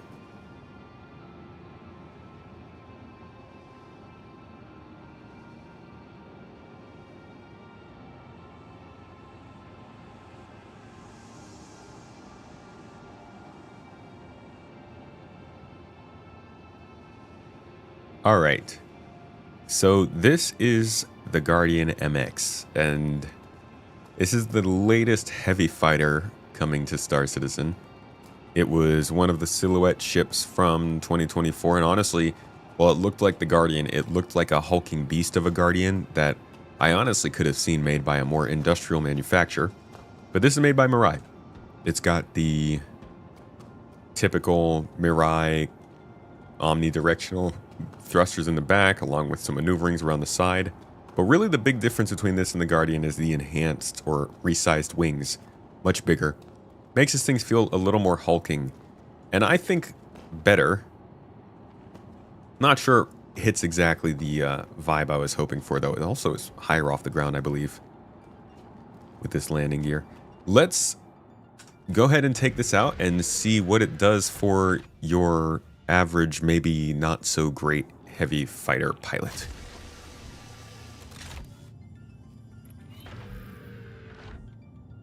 Who knows? Maybe I can actually kill someone with a ship this size. Hello, how can Miss help you today? Well, you can turn your minions on, please. Your minions. It is on. Quantum fuel at 100%. Quantum view. All right. So we're going to start out light. I'm just going to take something in the area that gets me shooting the guns and reminds me how that works. And then we'll go from there.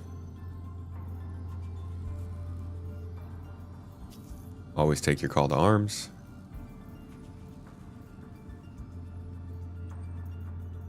Man, I don't think I can make it this easy. Let's just take a yellow.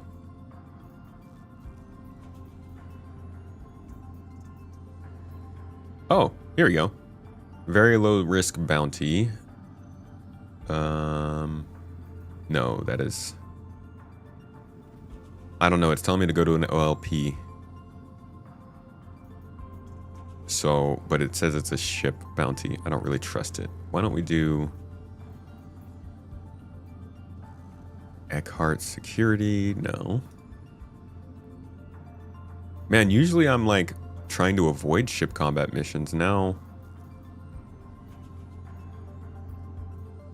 I don't want to do an ambush. Alright, fine, let's just do this. Whatever. We'll move on from here. Let's get going.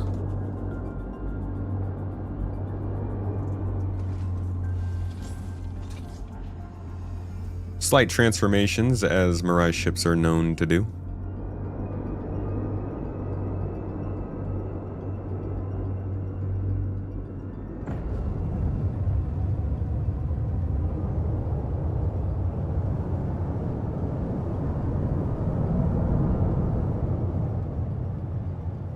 I do really love the shape of it. To be honest, I might take the weapons off. Looks prettier without weapons poking out the front. Little combat fingers looking to poke you. Poke and prod. Love the visibility in these cockpits as always. You can just see everywhere. well, mostly everywhere.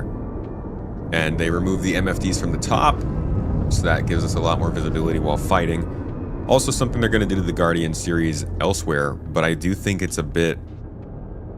I don't think they should be releasing this ship and not updating the other Guardian series as well, since that just released.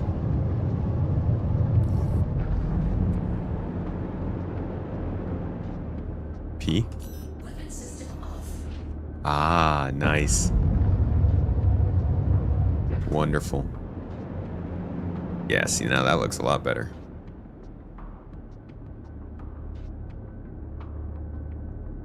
Wow, those engines are, have one connection point, it looks like. For an omnidirectional thruster, that is a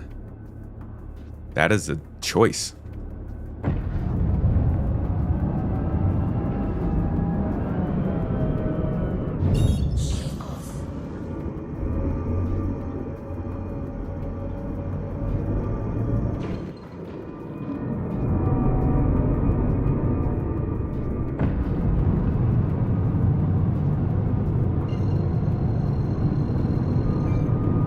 Yeah, same thing for the Prospector getting the Fortune stuff.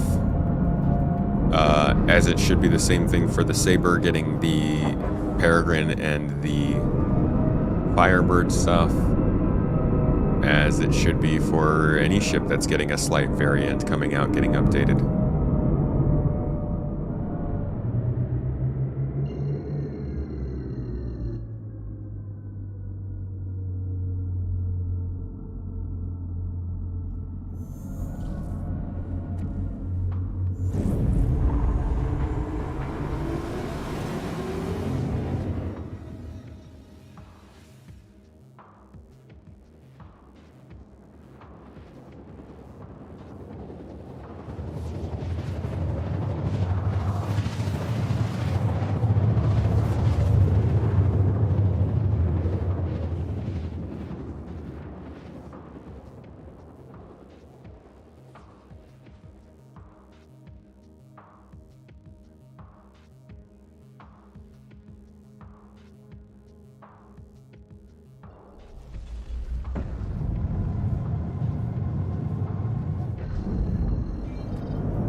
I was not supposed to go all the way over here.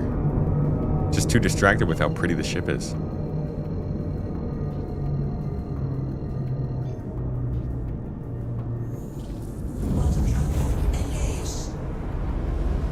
Is the MX my new favorite fighter? Not if it blinds me like that. We will find out. Let's actually fight with it and see how it does.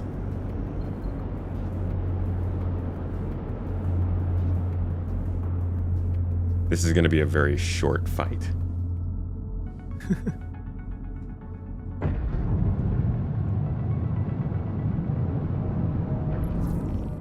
Welcome to the training site. I'm mouse and keyboard flyer.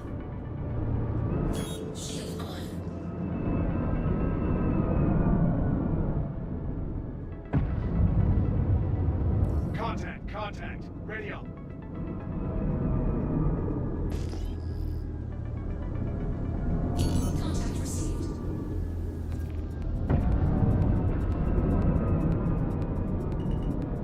Oh. Jesus, there are asteroids all up in here, huh? Ooh, I love repeaters.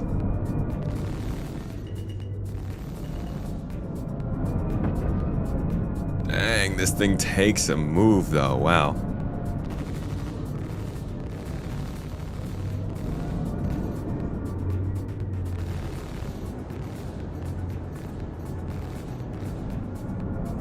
Need more power to weapons.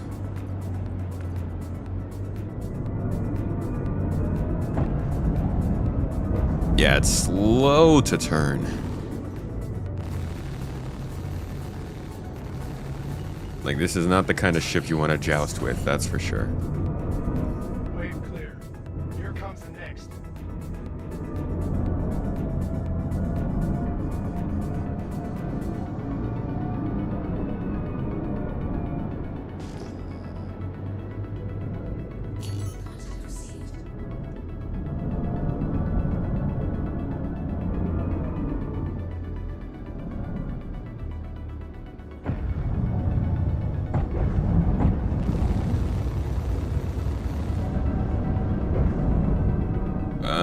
And the long turn.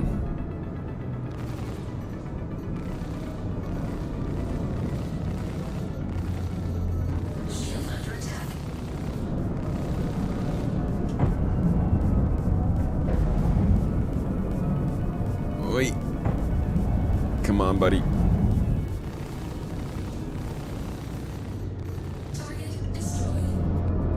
It's certainly like, it's fun to use because it just deletes people. It feels like I'm flying around a turret, but it's a really, really heavy turret.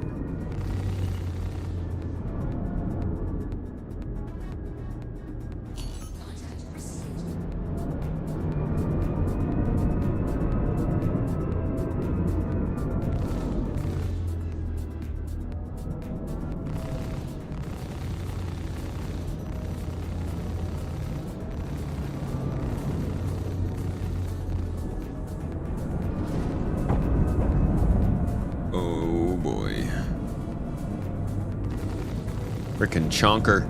Chonker can't get the booty around.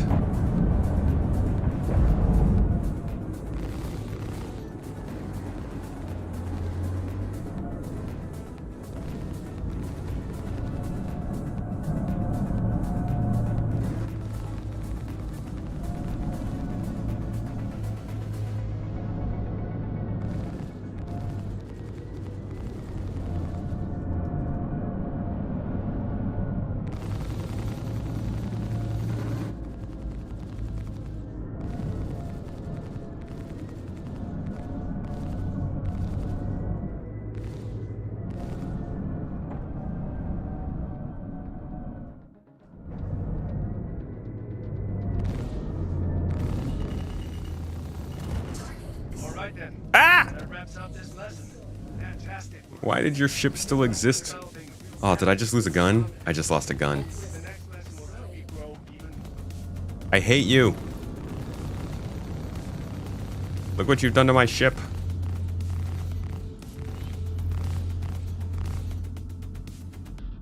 Oh my god. Just lost an entire freaking pylon.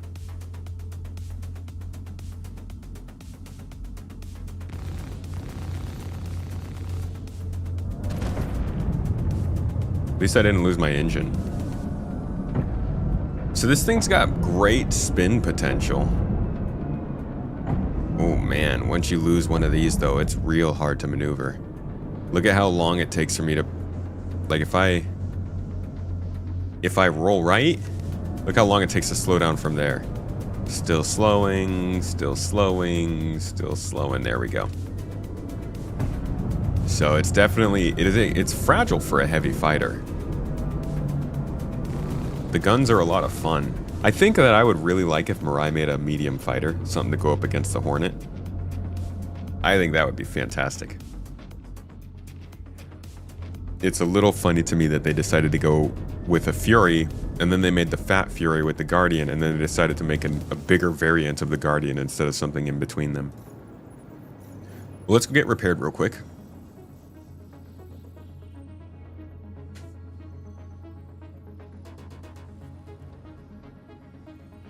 Isn't that called the Reliant? Reliant's freaking... Does the Reliant have enough guns to go up against the Hornet?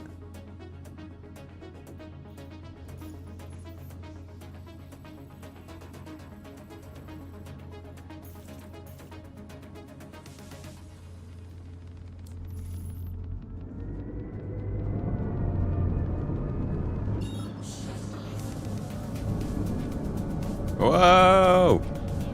Oh boy.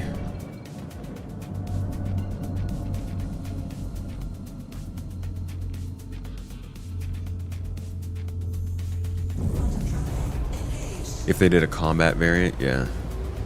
Yeah, I'm boosting when I turn in this ship for sure. I have trouble not boosting. Maybe don't do that, Mirai.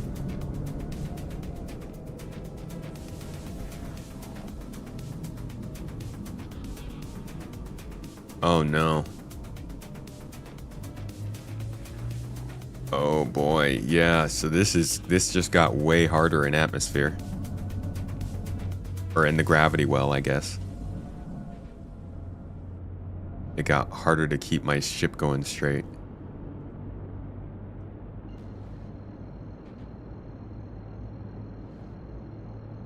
The Reliant can rock 6 size 2 guns.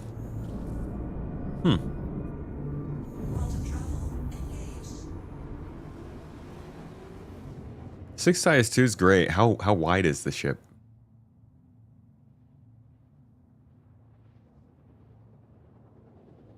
How's the Santaki Eye in terms of guns?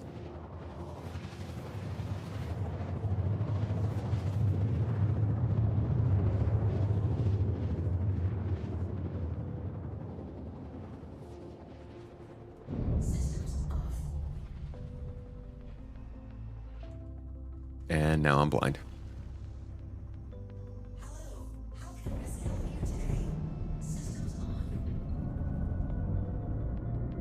Whoa!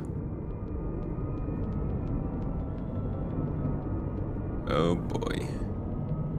We're doing okay. We're gonna be fine. Everything is okay.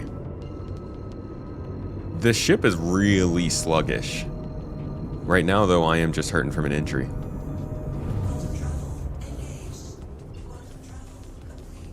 Yeah, being able to have like the bed and stuff in the original Guardian is really nice.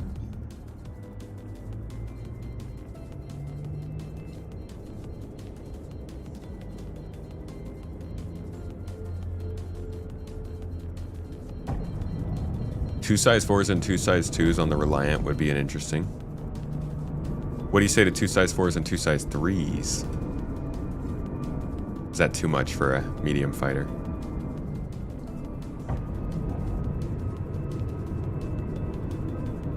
Or how about 4 size 3s and 2 size 2s?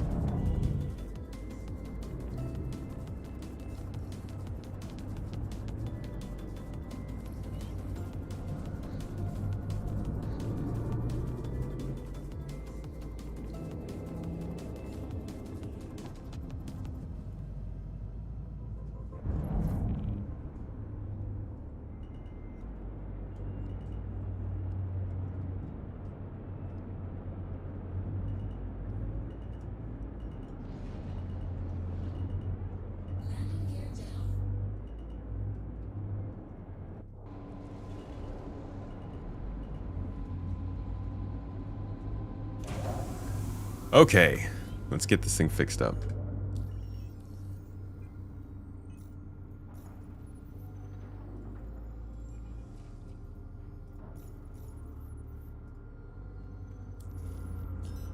In the meantime, does this ship have any interior space? It does, doesn't it? Because it has the components.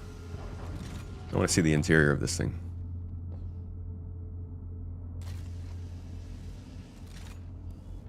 Vents. Handles.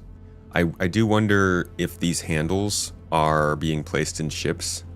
I'm wondering how easily we'll be able to grab them.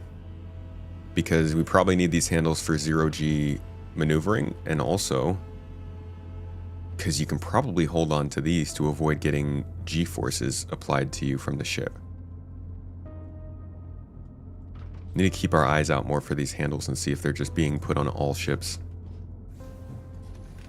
Got plenty of component access in here. It's going to be useful for engineering. Got some personal storage. 4.5 micro SCU. More component access. More component access. I guess the difference here is that the original Guardian has all the components in one room. That's the idea. And these are spread out around... I don't know. Is it just because it has more components than the other Guardian? Is that why?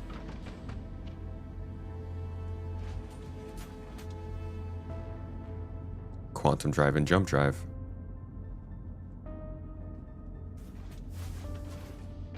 Then we got a weapon locker back here with a couple things in it. A suit locker. No bed, though. But this is still a long-distance ship. Give me 1 second, guys.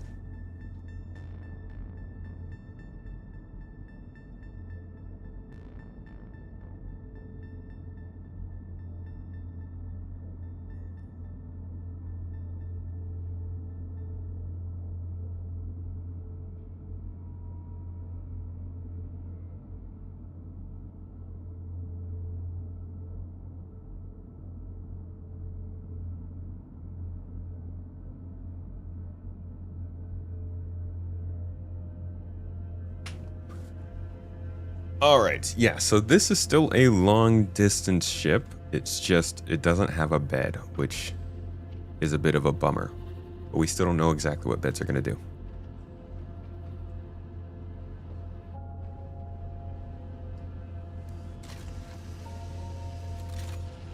Yeah, for a lot of people, doesn't need a bed.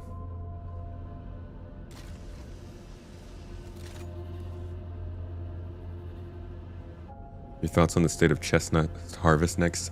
Dude, you guys, if Mr. Chair shows up, all right, you need to get your conversations with him done quick and out of the way, because I don't want to hear it. I don't want to see it. Mr. Chair is just a little f***.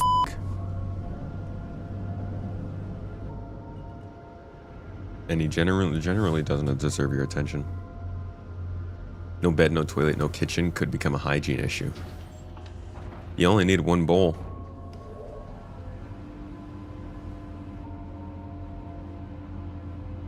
You just got gifted a membership and you weren't even watching today's stream. You were chilling in SC with the guys. Well, congrats on the membership. Make sure to use, check out the exclusive videos you got access to. Oh, wow. Okay, now that's an animation.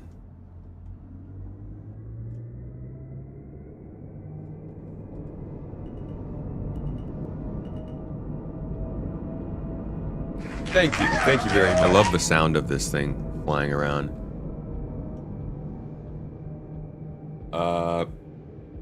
I just gotta, whoa! Did y'all just plan that? Dude, that's pretty wild. Wait, they just literally, PK and Draco Mundi just dropped 5 memberships and subs at the exact same time. Pico. Pico. PK over here on Twitch. Thanks, man.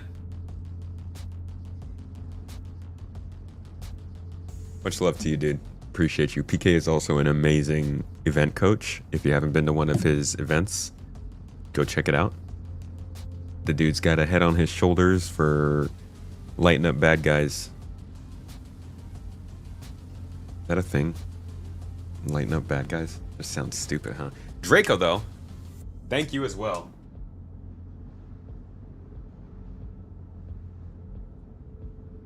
Draco, my man Mundi. Thank you both for helping to keep the stream alive and keeping us going. May is a big ol' month, so we're really trying to get you guys as much coverage as possible, and you make it much more possible with the subs and stuff. I appreciate it.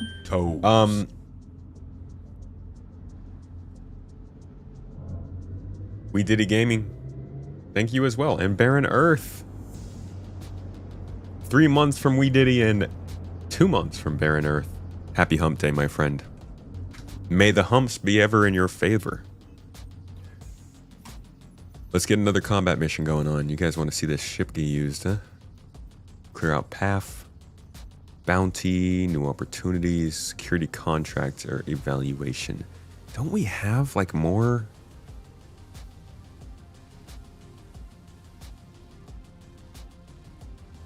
I don't want to do FPS. For the one time I don't want to do FPS and they're giving me FPS missions. It's weird. Okay, let's see where this takes us. It says it's near the path. I'm not really sure what Bounty Hunters Guild wants us to do.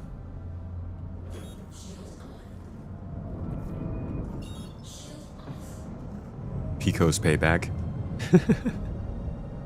I like that.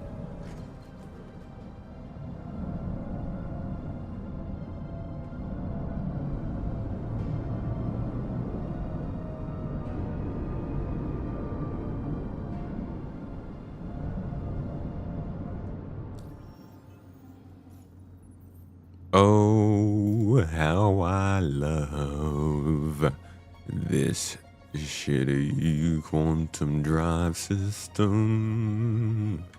Ooh, it's so bad.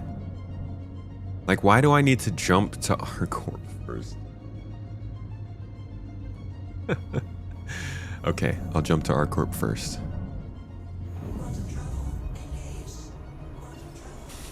All right, that was great. I'm glad that we can now make further progress towards our destination.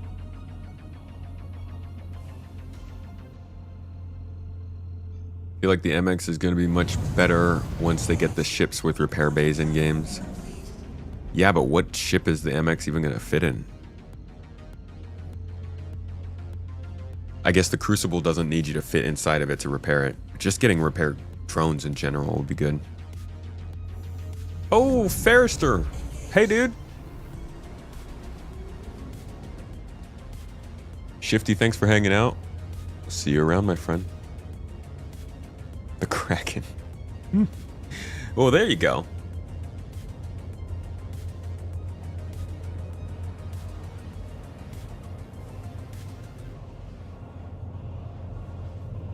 Have a good rest of your day, Shifty. Thanks for hanging out.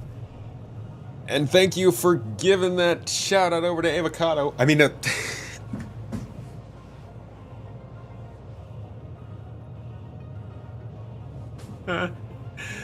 oh man, no, that was actually supposed to be to Ferrister.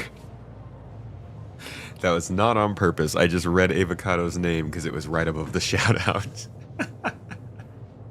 Thank you for giving out that shout out, though. No, I swear that wasn't on purpose. Not even related to each other.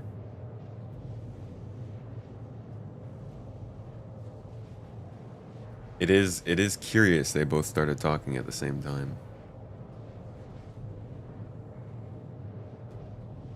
If the Ironclad Assault can fit any of the Guardian variants, I'm sold. I guess the Liberator should be able to, right?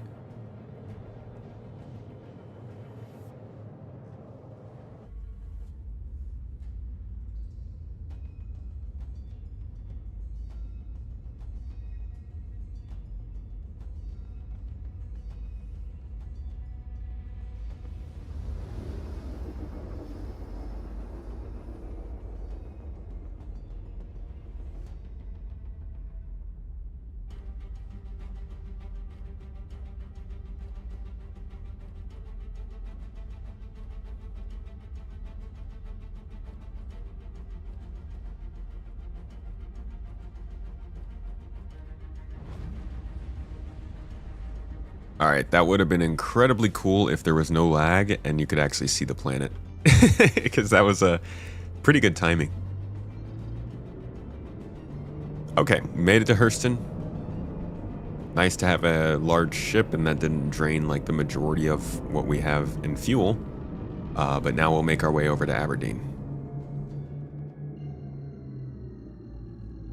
What's up, MGL? Excuse me, this is my TIE Interceptor, sir.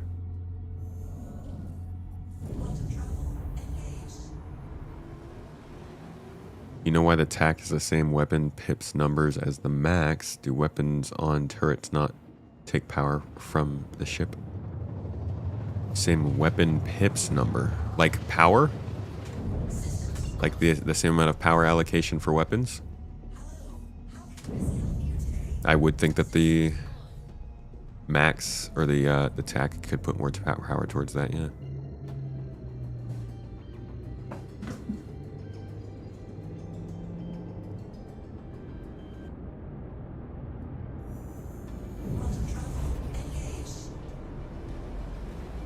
Whoa.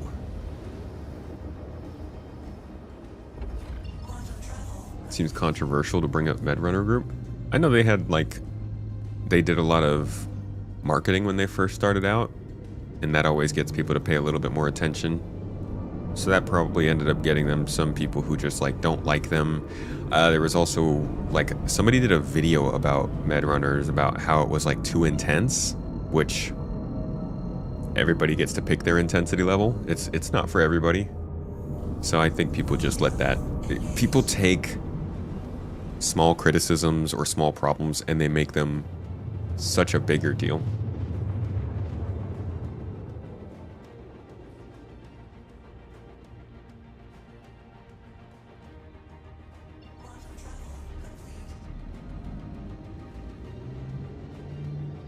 Alrighty.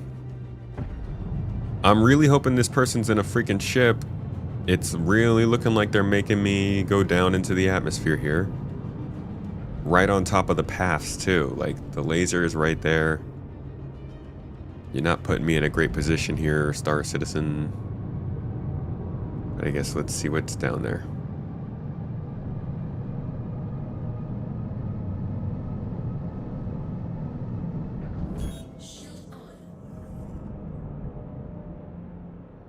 Yeah, this is not even a... God. They seriously sent me in here for an on-foot bounty. I don't have anything to... Freaking hells.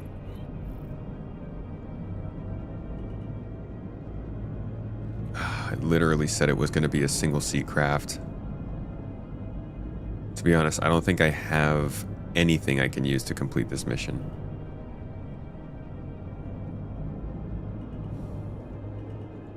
That's just annoying.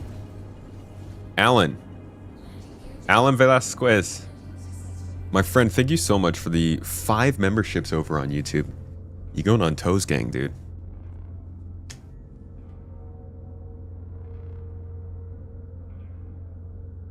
Velasquez. Love the name, by the way. It's one of my favorite last names. Appreciate you, dude. Keeping this stream going, and don't think we don't remember who's on this list. Appreciate you guys for helping out. I guess let's see what I can do here. Now we get to put the Guardian MX through its paces as a raid runner, I guess. Because no matter what, I always end up running an FPS thing. I don't think I have even like a pistol on me. I am just completely unprepared for this. I don't... Man, I don't think there's anything I can really do here. Let's see. What would Cassian do? Dude, Cassian is a freaking superhero, alright? That guy has... He has maxed out his cool level in Cyberpunk. Okay, my hopes are that somebody has been here recently and killed NPCs and... Oh, nope. Nope. There are NPCs literally standing around. Huh. How about over here? There's a Connie over there.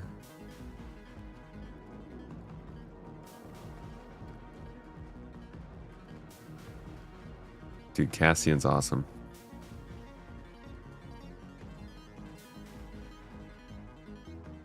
Aye.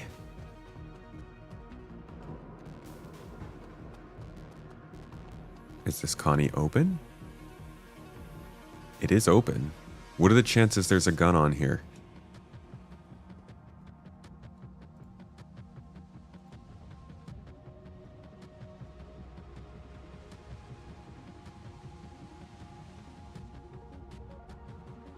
Yeah, I'm gonna use my ship if I can't find a gun.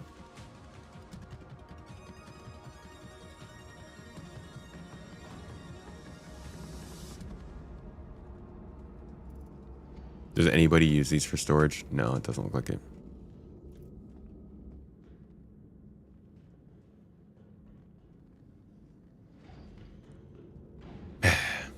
Well, alright, fine. I'll use my gun.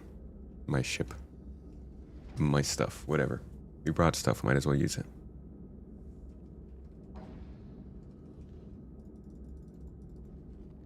Dude, please don't tell me I just locked myself in here.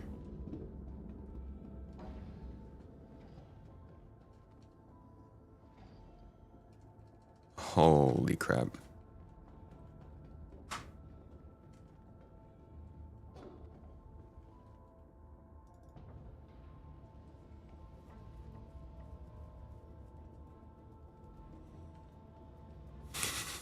Love this is like the Mass Effect elevator.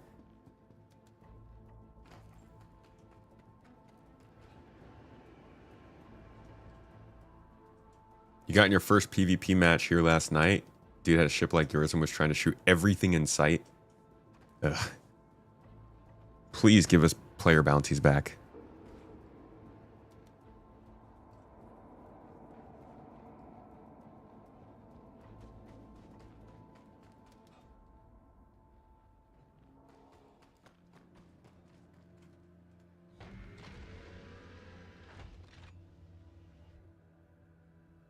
Always carry a spare weapon in your ship.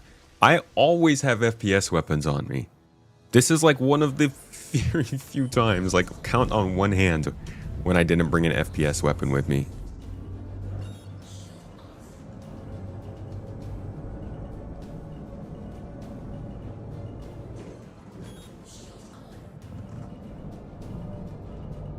Alright, bucko.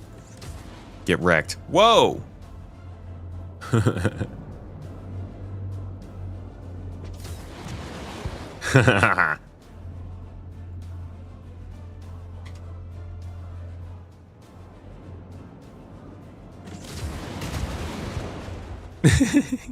Okay. No more of that.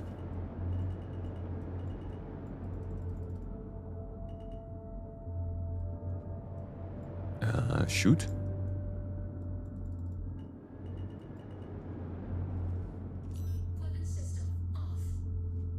Okay. What's going on here? Ah. No, I can't.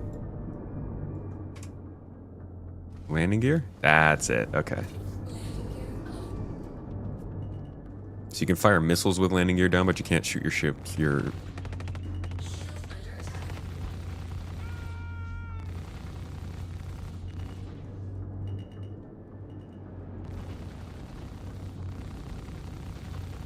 Dude, you're insane. Why'd you step out? Freak.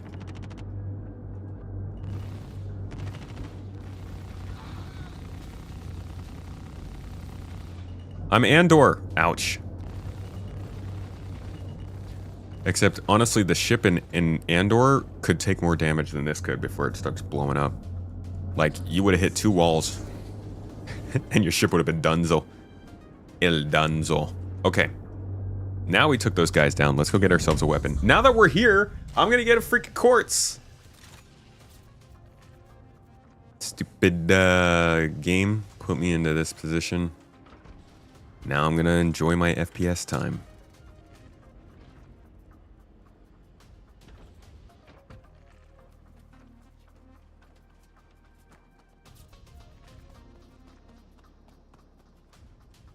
Ew.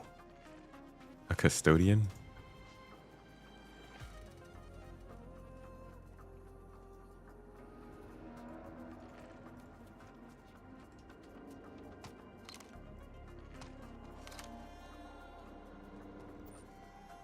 Oh!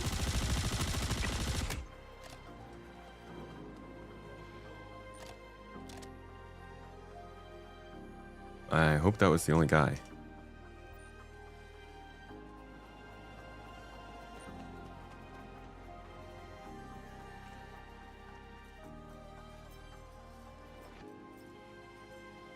Let me just, like, take all of your armor.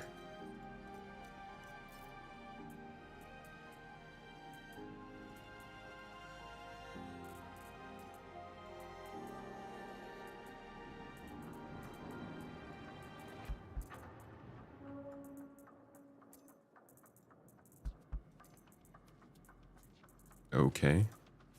Guess I won't put those on. Good to see that the interaction system is still terrible.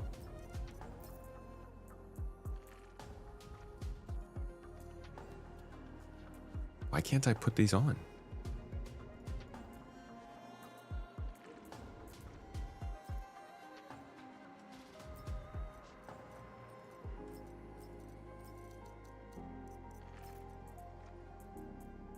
Yeah, I'm trying double click, but that didn't work. That's why I'm trying to drag. Okay. There we go. All right. Got some armor. Grab ourselves a couple weapons. Get some ammo. Gonna need to grab a backpack.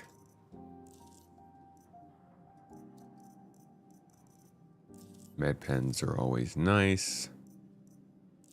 Get a custodian shot, at least while we need it. Ooh, LH-86. All right.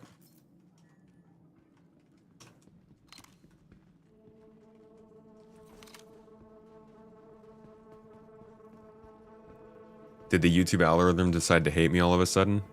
Why? Because all the videos aren't really... I don't know, man. I think it's probably because I'm just too negative, you know? Everybody stop watching the videos. No, it's... Star Citizen's YouTube scene is very particular right now. There is a really, really heavy obsession with basically... There's like a 24-hour news cycle in Star Citizen. It's almost impossible to keep up with. And I think most of the people who have done Star Citizen long term are choosing to opt out of it, while a lot of people who have started doing Star Citizen more recently are doing it more. So it basically just puts pressure on everyone to put videos out faster. And I think that's mainly what's happening is like, if I put a video out 3 to 7 days after that topic happens, there's like a really large subset of the community who doesn't really care anymore. And I actually saw somebody say that on somebody's video yesterday. They said something along the lines of, "You're so much better than all the other news people at doing this. You get your stuff out immediately."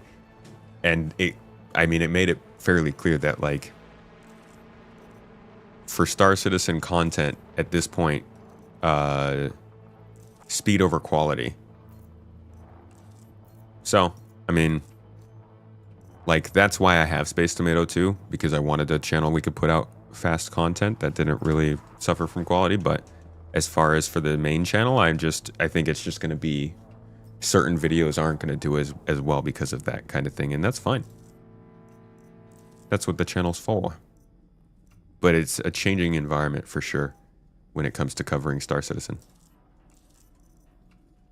Love how they have the quartz ammo out here.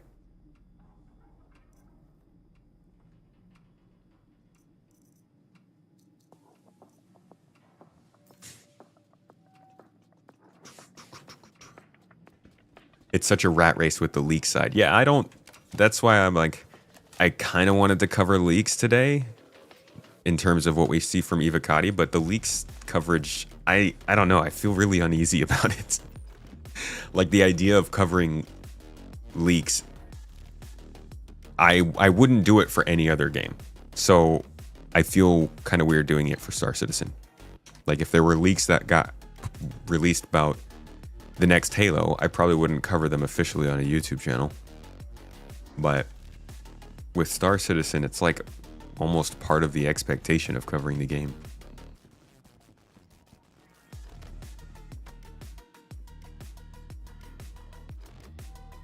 Why did you ask that though, Skippy? Fairster loved your Connie review, by the way.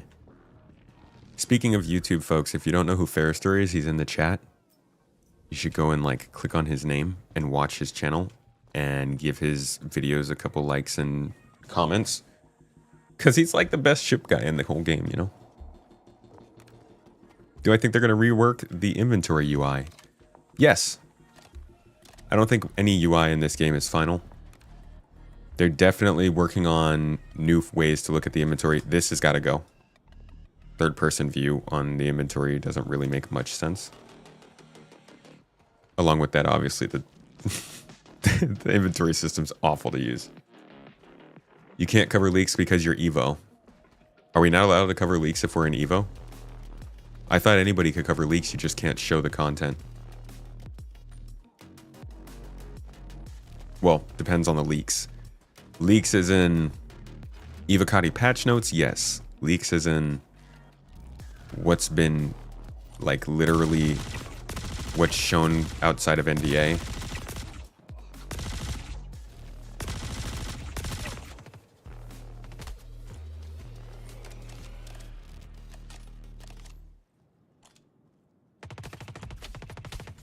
What the? Where from?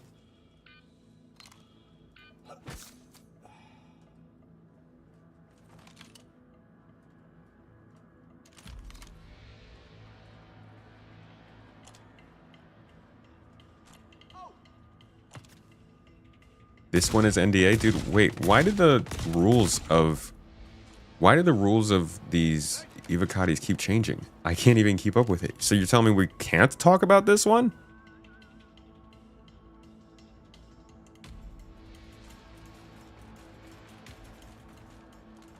You can discuss patch notes on what you play. Just not allowed to show anything. Yeah, that's what I thought it was. And you guys, you can't talk about what's been mined from Evocati.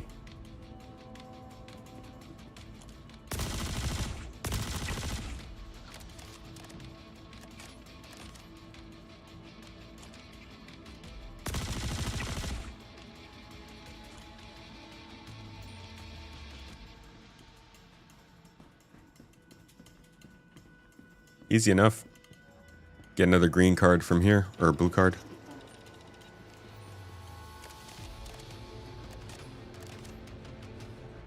Can we just get an exact copy of the Tarkov inventory UI?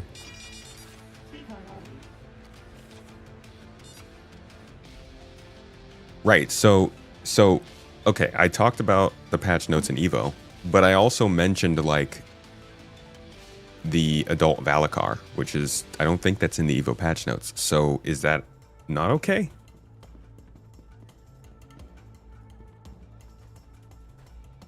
See, it's a it's a rat race and a minefield.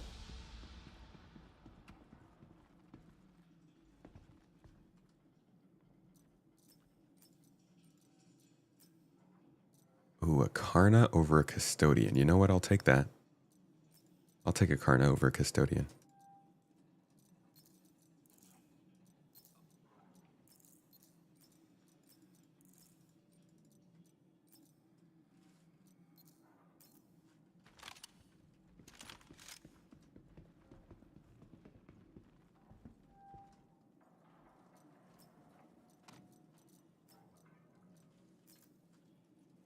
If they come from the NDA Evo build, then that falls under NDA, I guess. Not if you are an Evo unless you came across a Valakar in your play session. Not if you are Evo. Unless you... Okay, I see. Well, I guess since I'm Evo, I can't actually publish that video then. So confusing, man.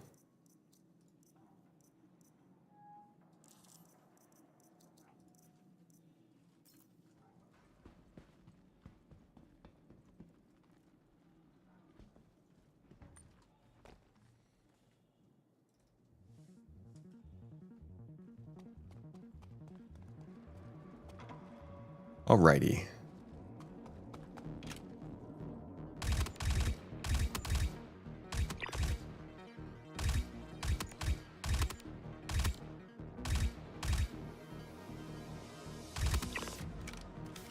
Okay, now it's time to find ourselves some red cards, now that we got the blues. And then we will head to the center. I'm going to grab a couple quartz, and then we'll be back on our way.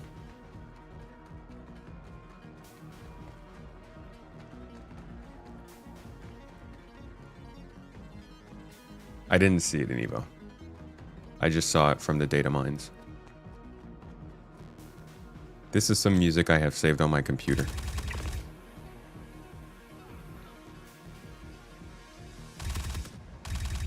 Hey, I need that backpack.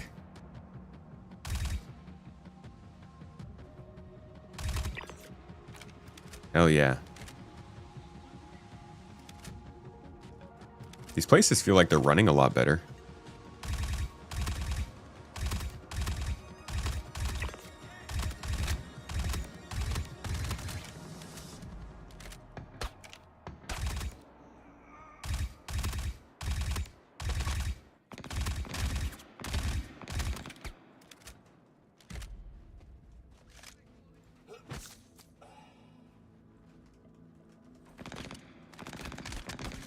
Jeez.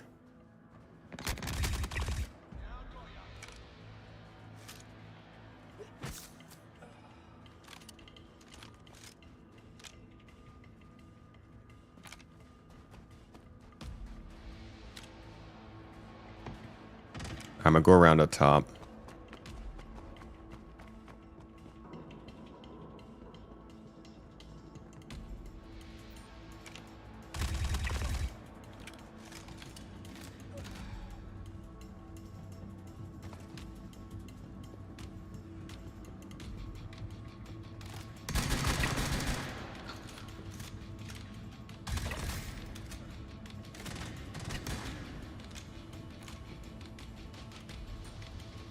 Crap.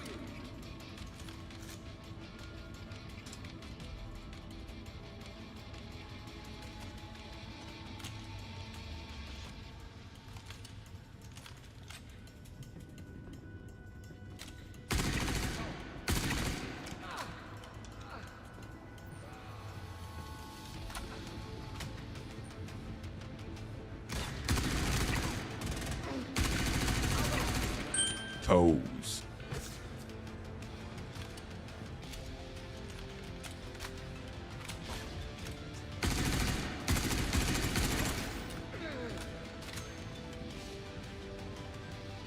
Yeah, this is way more fun than it was last patch.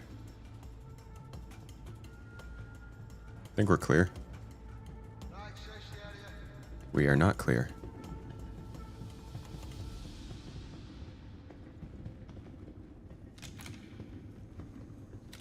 Surprise, motherfucker.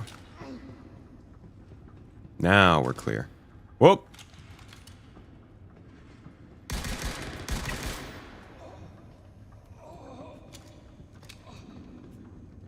Okay, I need to get a red card, and it looks like there's no red freaking card printer in here. Well, I'm not even doing a quest right now. Well, I guess I do have a bounty hunt on site.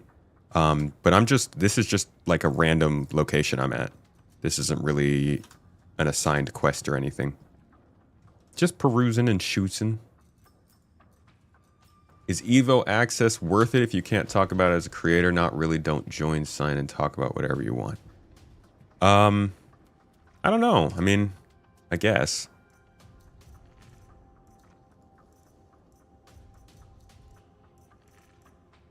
I don't really use Evocati, to be honest. Like, maybe I'll do it once in a session, but I don't really play the game that much. I mostly spend time covering it. Alright, one of these guys had a backpack, right? Here we go.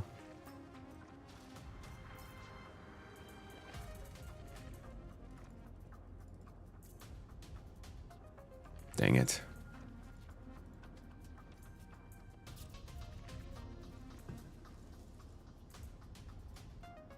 There we go.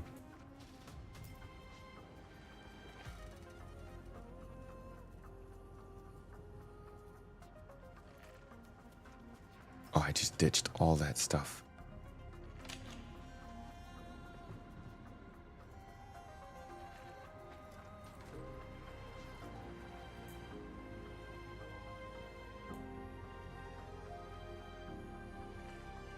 You like playtesting more than covering leaks?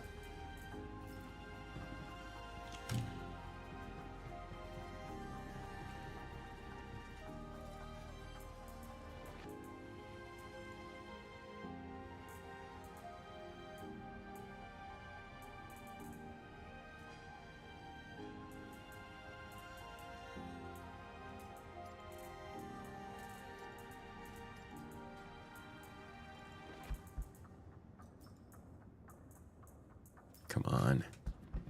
Taking forever for the inventory to update. In the meantime, I can get some extra ammo.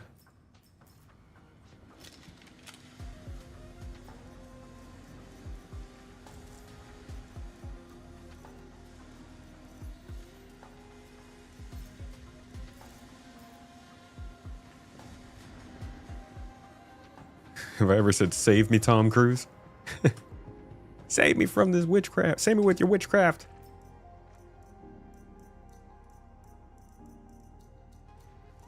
So many artifacts littered throughout here. Why are they just storing them all in boxes?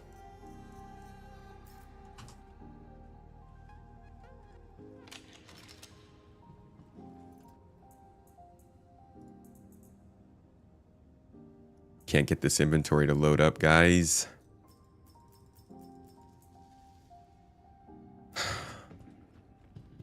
All right, I'm gonna get a red card, and then we'll get into one of these locked rooms, and then I'll give the inventory a chance to catch up.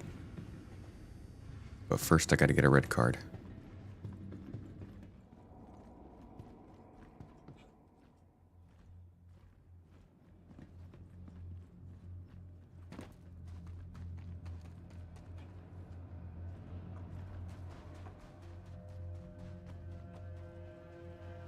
Thought you could talk about Evo, just no pics or videos. Yeah, exactly that. But it's the data mine stuff that I gotta be careful about.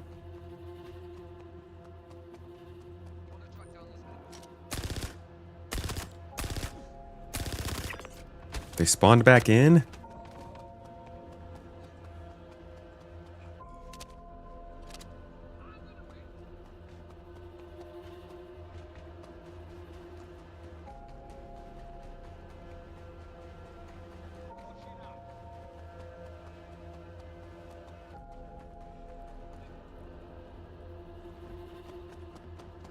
Alright, let's see if we can get in here. Oh!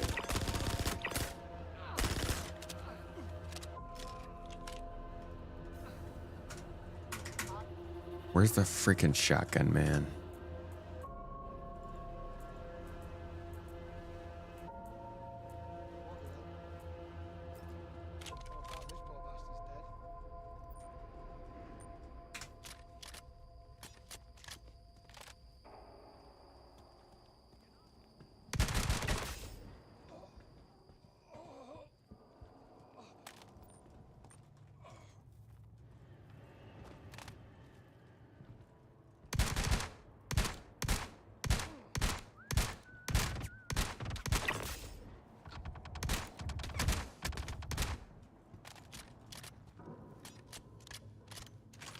Tier 3? Bummer.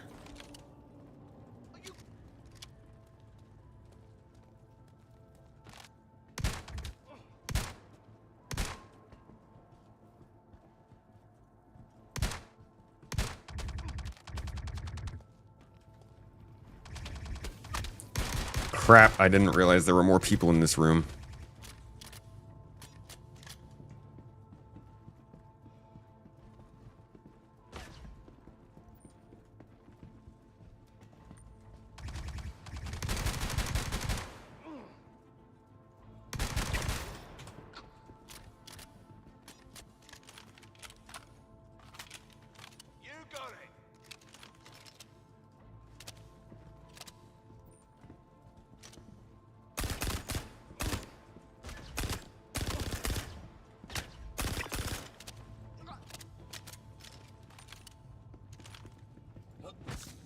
Okay.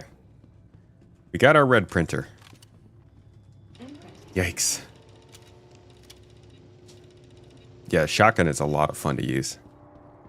Ridiculous. Just throws bullets at people. Or shrapnel, whatever. Okay, we got our red. You can't hide out. Sure I can. In addition to the red, we've also got another blue room here, so we can get in there real quick and get some loot.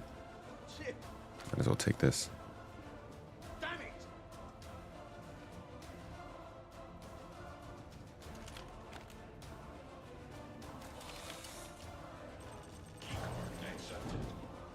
And let's see what they've got in here. Ooh, water. Hell yeah. Can't believe it. I found a water bottle.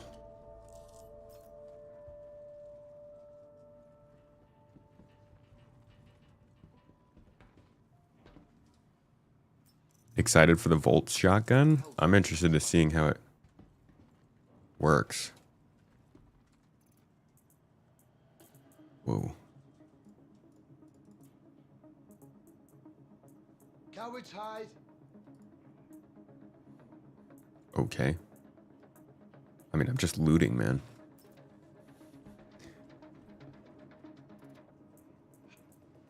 I feel like he's the one who's hiding, and he's just sitting in his hiding place going, "Cowards hide! I can't find you! You're hiding!" He's the one who's not doing anything. Wow, this loot room sucked. Oh well.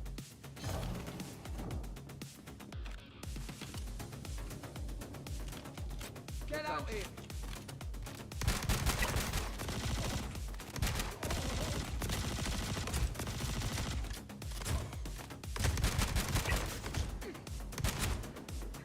Nah, not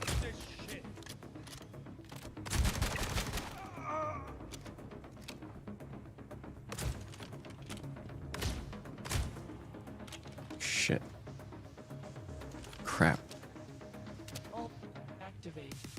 Oh my god.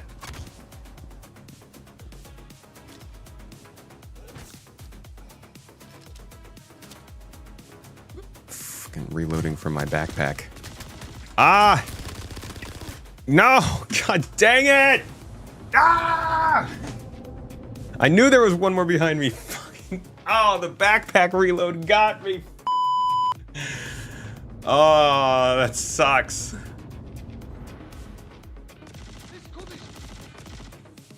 Damn. I'm glad that I'm glad that we're at a point where that can happen, but dang it, I really didn't want to die there.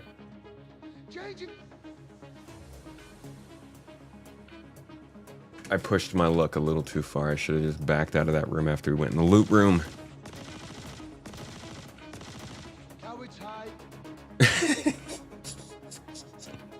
Oh, now he's gonna say it. Now he's like, you're dead. Cowards hide. Don't be a bitch. You're a little jealous of the MX when it first came out, but you think after messing with it today, you prefer the QI? Having the guns on the wings isn't as good. I didn't know the QI had its guns not on the wing.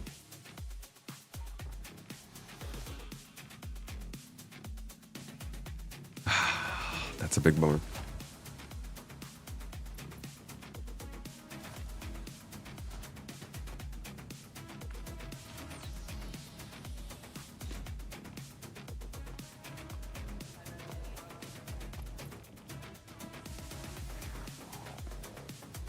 Hey, I don't think I ever fully understood whether or not I'm allowed to cover. I'll just message somebody at CIG and ask, because I'm so confused about this leak stuff.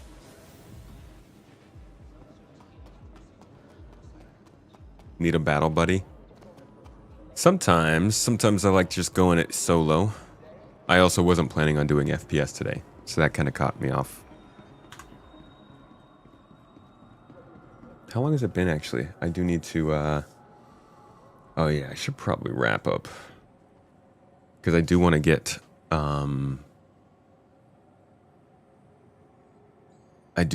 you guys some of the information that we found out today. Go ahead and publish that. Merchantman, thank you for the Prime sub. I appreciate you. Hope you enjoyed the stream. Monarchy, welcome in. Chilling until the ads start, then heading to YouTube. I'm sorry, we're about to wrap things up. Just popped in too. We'll be back on Friday though. We didn't do a cooking stream today because of I was on info runners before the stream, so I didn't have as much time this morning. So we wanted to make sure we could still do this full stream.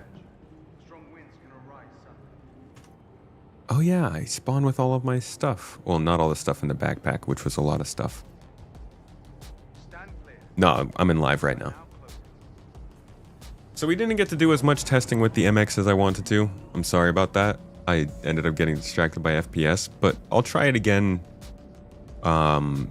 here over the next couple of patches, next couple of streams, just to give you guys a little bit more insight into how it performs. Like I said though, we're going to be doing another streamathon, so the next time you see me live, I'll be going off live with a podcast to talk about 4.2 and Evocati and what's going on there.